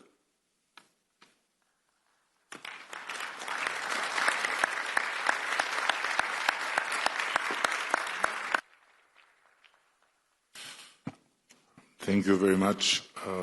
Now it's an honor on behalf of the people of the Protectorate of Albania to give the floor to the Italian Prime Minister and Protector of our country, Giorgia Meloni. Dear colleagues, good morning everyone, and let me say thanks to Eddie, not for being a protectorate, but for his warm hospitality and the summit, and also for making me feel very young again with that video he showed in the inauguration. And I want also to congratulate Eddie for his absolutely unexpected re-election as the leader here of the Albanian government. I'm happy that Europe will continue to count on his spirit and his determination. Albania is hosting the European political community for the first time. I value it as particularly significant, not only for this nation, but for all of us, I have always considered the European identity as fact, established by history even before geography. A concept harder to enclose in a definition than to understand by impulse. Albania is, of course, Europe, just like Italy or Serbia or Norway, regardless of whether they are part of this or that organization. That is why it always makes me smile when someone attempts to claim the right to decide who's European and who's not. Among the states that are around this table today, several have decided not to join the EU, others aspire to be part of it. Both are no less European than the 27 EU member states. Yet the EU is today the soundest common home to achieve what I like to call the European reunification, attained amongst people who may differ from one another, and yet they are a part of one whole, like the different fingers of a hand. Peoples who have fought each other over the centuries, yet are in reality one single people. Also, for this reason, being here today means taking a step forward in the historic process of reunifying Europe, because if we really want to build a new Europe in a new world,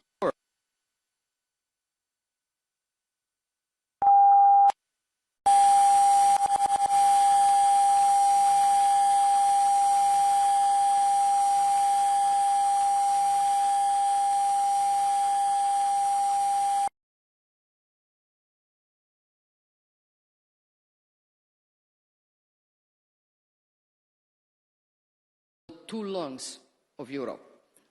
For this reason, Italy is committed in Brussels to asserting a strategic approach to the Western Balkans to take into due account, despite the complex challenges posed by the region, the need to provide these countries with a clear EU integration perspective.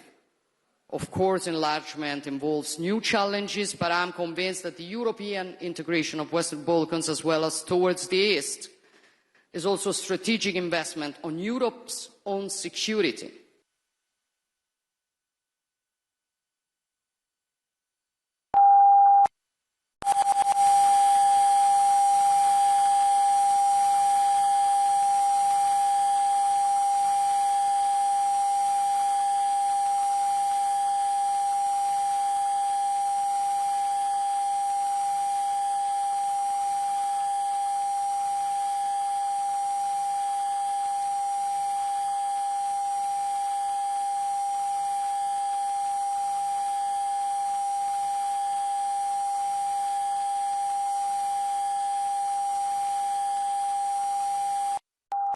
Like a domino, to reigniting or detonating other crisis hotbeds.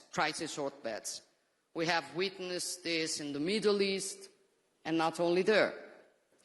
That is why we will continue to stand by Ukraine and to strive for this war to immediately come to an end, because our security and freedom depend on restoring the force of law over the law of the strongest.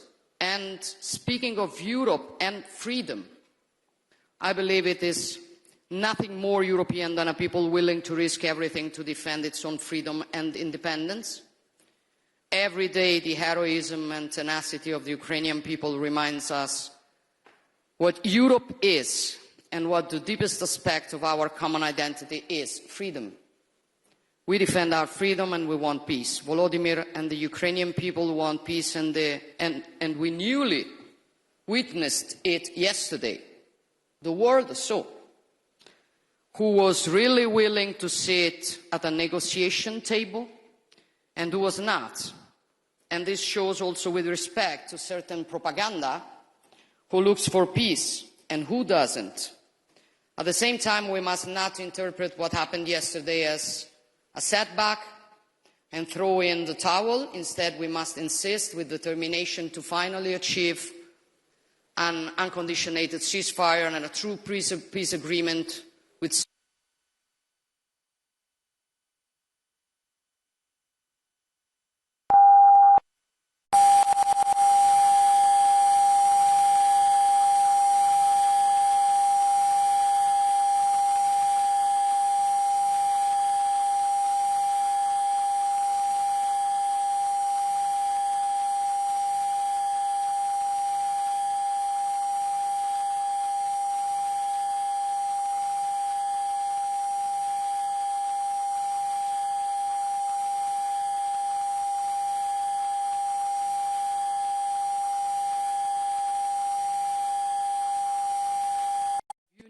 amongst European states, if not for protecting what we are and what we want to continue to be in the coming decades and centuries in such a fast-changing world.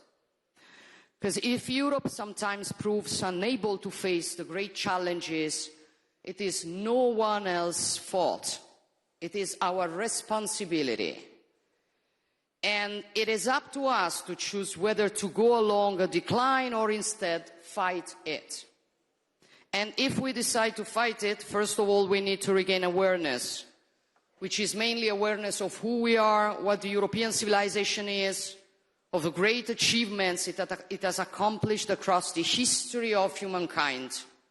A synthesis of values resulting from the encounter between Greek philosophy, Roman law, Christian humanism, a synthesis of values that allowed European civilization to conceive a world in which the person is central, life is sacred, and human beings are free and equal.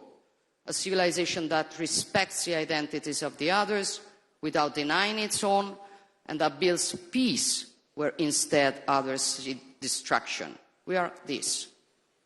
We are this before everything. And I think we have, first of all, to remember it every day if we want to build a Europe up to the role received from history. Thank you.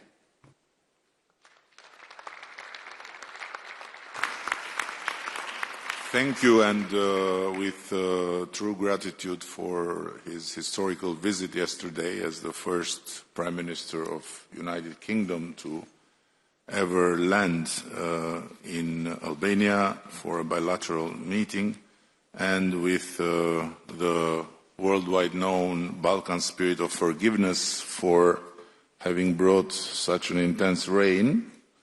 I'm honored to give the floor to the Prime Minister of United Kingdom, Keir Starmer.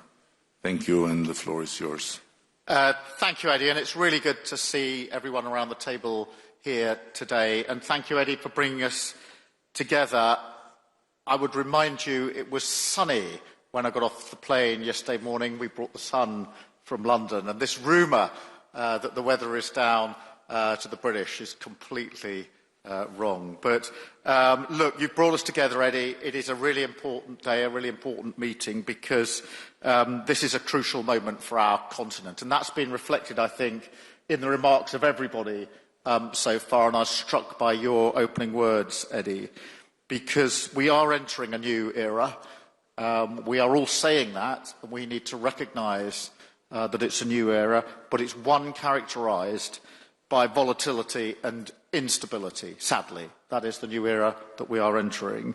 As we do so, the opportunity for all European leaders to come together, each of us facing challenges for our security and our economies, I think as we do that, the value of the EPC could not be clearer. So it is very important that we're here today. That's why I was so pleased to host the summit last year at Blenheim Palace, very shortly after my government was elected, within the first 2 weeks. I was very pleased because it was very important for me to signal our intent from the very beginning to work more closely with our European partners and strengthen the UK's relationship with the EU, not based on rehashing arguments about the past, but looking forward to the future. And since then, as you'll have seen, we've dramatically stepped up our engagement with European allies, recognising that partnership is vital to our delivery of security and renewal, and particularly to working people in the UK who want that security and that renewal and deserve it. And we will be strengthening our alliances across Europe, which is why I was really pleased, Eddie, to be the first British Prime Minister to come for a bilateral visit here to Albania and work with you as our partners. And that's why I'm very pleased to be hosting Ursula and Antonio in London on Monday for the first UK-EU summit, a very important moment in this new era. And a moment that is about recognising that many of the challenges we face, whether that's migration, growth, security, they are shared challenges, and only shared solutions will solve them. And obviously, our most urgent challenge here today is securing a just and lasting peace for Ukraine, a just and lasting peace. Those words, just and lasting, being so important. And that is why it's vital that we all step up to do more for our own defence.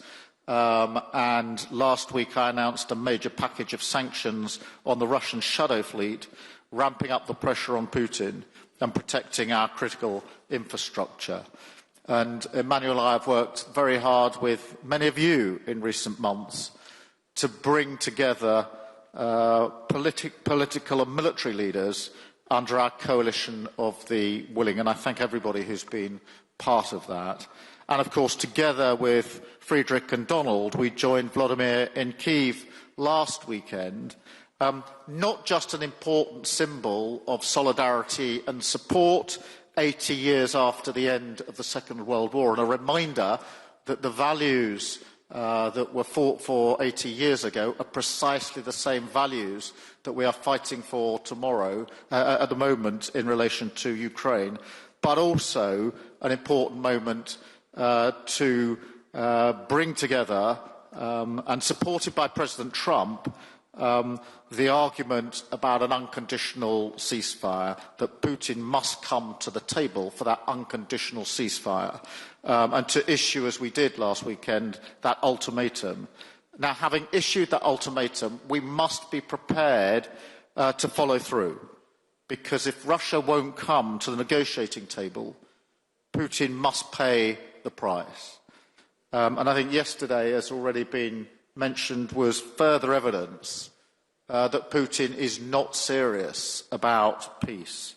Russia is dragging its feet and playing games, whilst Ukraine has shown itself to be the party of peace. And Vladimir, your leadership throughout this conflict, your leadership in fighting the Russian aggression and the resilience and courage of the Ukrainian people is, I think, something for us all to hold up, but also your leadership in the fight for peace, because it was you that put on the table some weeks ago now the unconditional ceasefire. So Ukraine is clearly the party of peace, and we all need to line up as allies to ensure that we get the ceasefire that is desperately needed and deliver sanctions if that is necessary. And the United Kingdom is fully committed to playing our full part, which is why we've boosted our defence spending to 2.5% of GDP in 2027, with the clear ambition to reach 3% in the next Parliament. And I know others here are stepping up, obviously, as well, so that together we deliver a generational shift in European defence and tackle the challenges that undermine our stability and security. And those challenges include migration, a challenge that preys on the most vulnerable and places a huge strain on our immigration system, as well as our public services. And that's why I put illegal migration on the agenda at Blenheim, why I chaired a discussion on the topic in Budapest. I'm really pleased, Eddie, that you include it again on the agenda for today. Because the truth is, this is a challenge that crosses our borders, a challenge we have to confront together. All of our citizens want an immigration system that is fair and that works for the national interest. And now is the time to work together to secure our shared borders. And this approach is already paying off. Yesterday, I visited Durrës port and saw firsthand how the UK is working with Albanian law enforcement to disrupt cross-border crime. And in March, I hosted the first major international summit to tackle organised immigration crime, highlighting work with European partners that is already driving results. But now is the time to do more across the board on immigration, national security, and we all know it's absolutely critical to our economic security as well. So in a new era for trade and the economy, We will increase our resilience, strengthen our alliances, and reduce barriers to trade with our allies around the world and across Europe. In this time of great uncertainty and volatility, the UK will not respond by turning inwards, but by taking its place on the world stage, strengthening our alliances, supporting freedom and peace in Europe. And I thank you, Adi, again for convening us today in pursuit of those common themes and issues. And it is a unique privilege to have the chance to congratulate in person in Tirana newly elected Chancellor of Germany. And it is, I believe, a lifetime chance to be the Prime Minister of Albania and have in your hands the possibility to give or not give the floor to the German Chancellor. So the floor is yours, dear Chancellor Merz, and congratulations, and we all look forward for the leadership of Germany. Thank you, Prime Minister, dear Edi Rama. Many thanks for your warm welcome and many thanks for your hospitality here in Tirana. And let me say that I'm very happy to be here and to have the honor and opportunity to be with you first time in this distinguished group of political leaders of Europe. Thank you to all of you who sent congratulations to my election, and I'm looking forward to a very close cooperation myself, but our new government as well, with all of you. So it's strongly needed, but we are ready to do so. Having said that, allow me to focus on 2 or 3 issues briefly. The first one is this European continent is challenged by something which we have not yet seen for decades, which is a very tough and strong war in Ukraine. This is not just a war against this country. If it were so, it was critical and terrible enough. But this is something which is directed against the entire political order of our continent. So you all know that Donald, Keir, Emmanuel and myself, we went to Kiev to see President Zelensky last Saturday, and we did that not just on our own behalf. Hopefully we did that on behalf of all of you, to show our decision and our commitment to this country and to this European political order. And we are determined, the 4 of us, and I hope all of you, that we have to continue to give support, strong support, politically, economically, financially, militarily, to this country. And our efforts have shown a very, very small diplomatic success. The fact that they are meeting today, first time for 3.5 years, is a very small but first positive signal. We have to do more on that, on diplomatic efforts, but we have to be very clear on our military support for this country as well. There should be no doubt that we are willing to continue to give our support. My second comment goes to our alliance with the United States. You know that my country is extremely grateful for what the Americans did after the Second World War. And we honored that several times in the last decade, especially last week when we celebrated or when we thought about the 80 years of freedom and peace in Europe. I think that we have to undertake all efforts what we can to keep the Americans on our side. We cannot substitute or replace what the Americans still do for us in Europe, on our continent, and for our peace and freedom. We are faced with migration, and Keir Starmer mentioned that already. So let me give just one brief remark on us. We are faced with migration threats for a decade now. We are trying to resolve that. We will do anything what we can do jointly with the European Union, but we have to do something on our own. All what we are doing is in line with European law, and we are trying to coordinate our efforts with all our neighbors. And we are not willing to do anything what is giving new threats to you. But let's do it strictly, jointly, and efficiently. Third remark goes to our military procurement. We are all willing to spend more on military and on defense. That's true and necessary. But I have one demand. Don't let us talk about money only. We have to talk about efficiency, about the numbers of systems, and about economies of scale. We are not receiving enough material for our money. We are spending a lot of money, and we have to do more.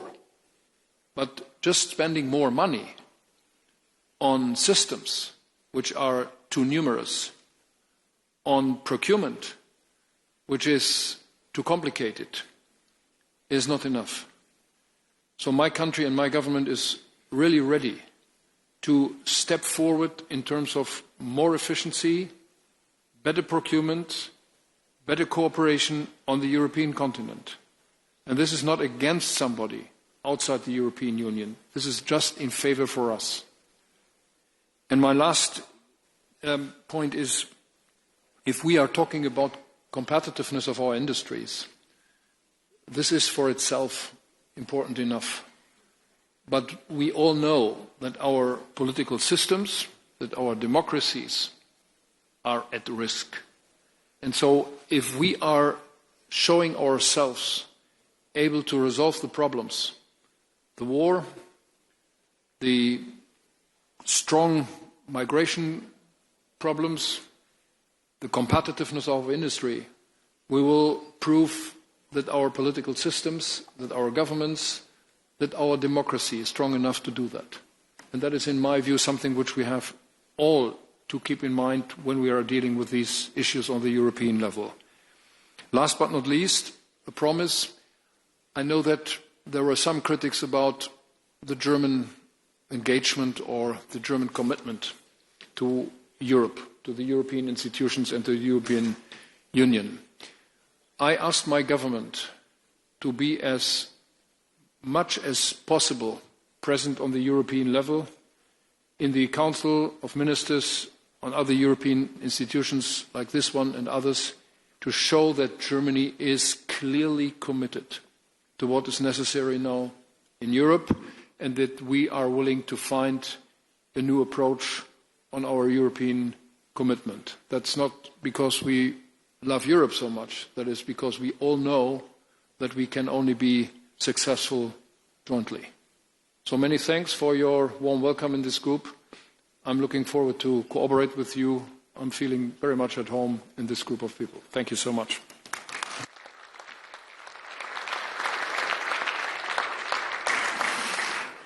And now I believe that you would agree with me that nobody better than our Commission President, Ursula von der Leyen, can be trusted with the final word of this opening session.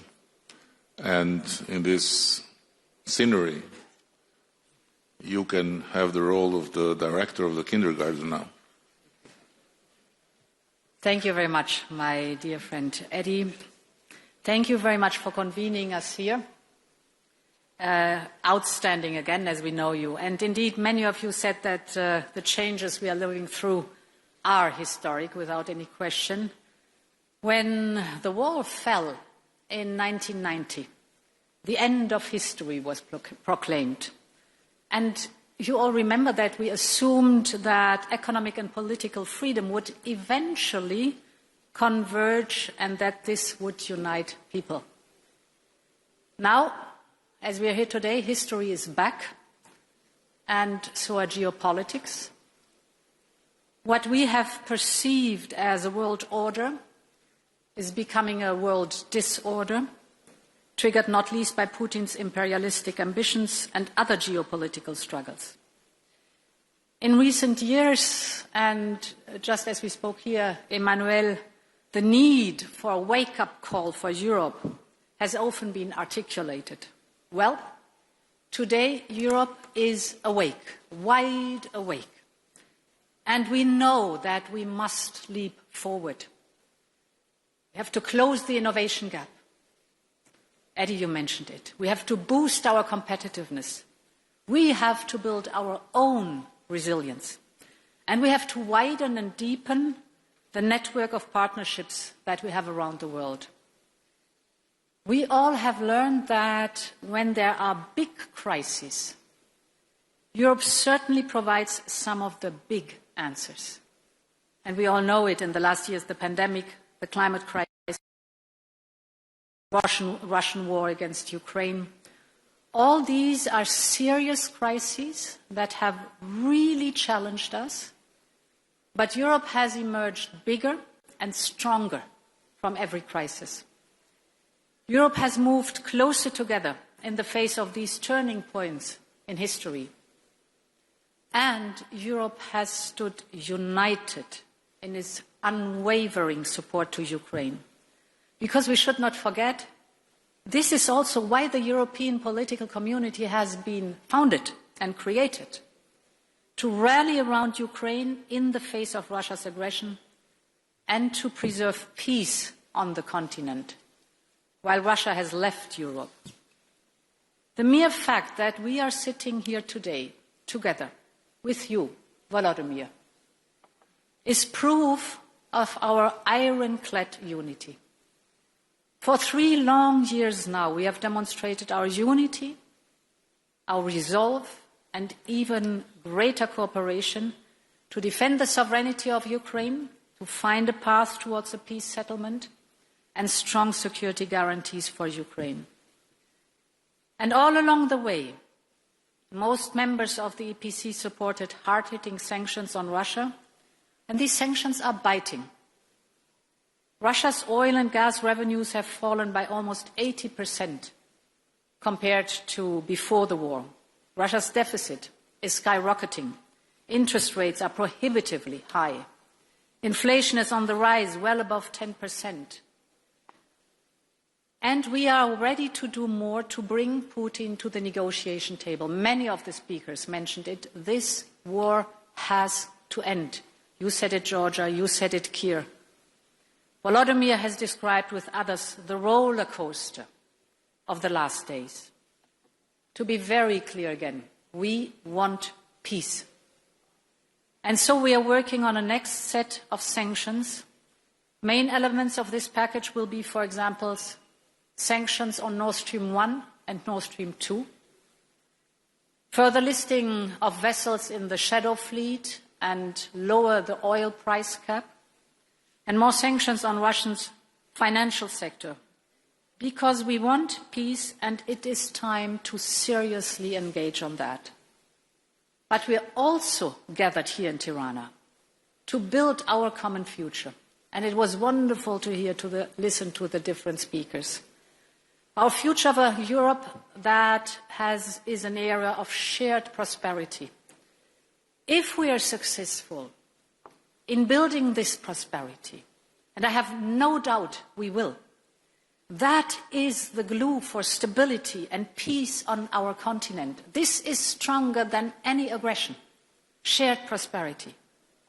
To do this, connectivity must be high on our agenda. We are already creating such opportunities through our Ukraine facility and our growth plans for the Western Balkans and Moldova. And soon we will look at the Black Sea with a dedicated EU strategy for the Black Sea and a connectivity agenda linking Europe with Central Asia through our partners of the South Caucasus. This is an amazing vision to work on, to invest in cross-border transport infrastructure, the flow of trade, create digital links, connecting people around the European political community. Our web of partnerships have been developing at light speed during the last 3 years. And this is what is making the EPC more than an idea or a forum. It is the expression of our ability to address and to master together the challenges that occur as Europeans. And it is with confidence and with hope and with determination that I can say at the very end, long live Europe. Thank you so much.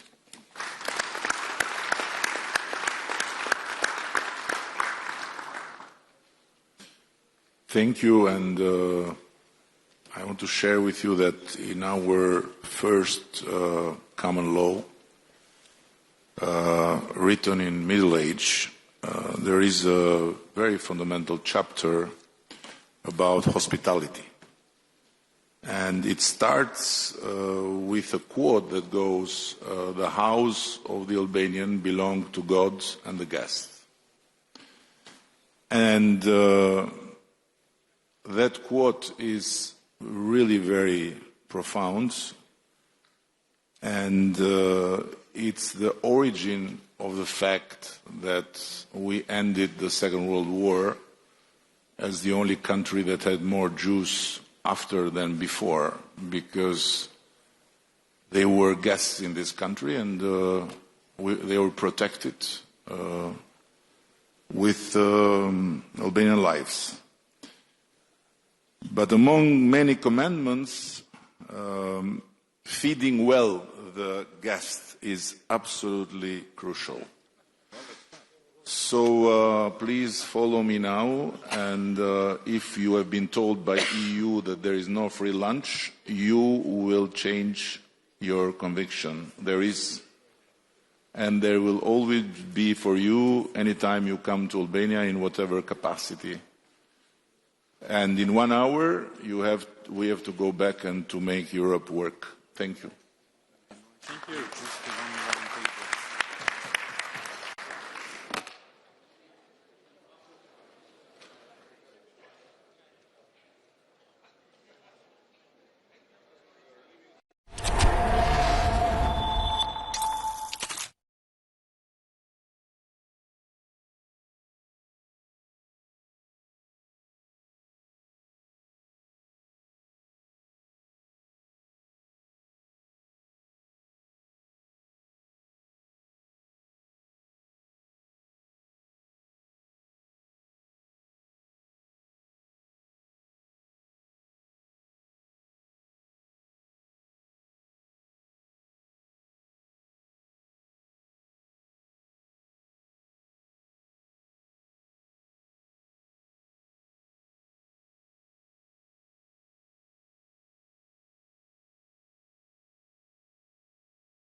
very happy to be here.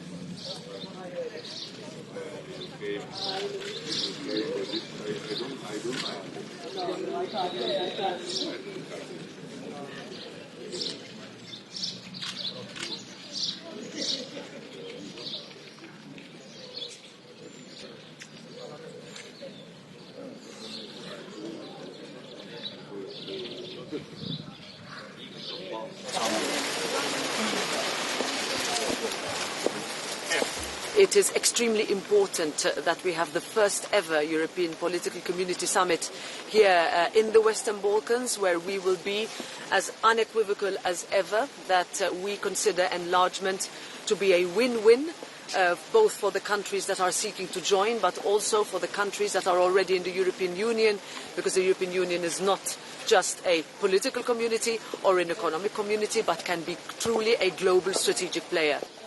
And we have always been the firmest.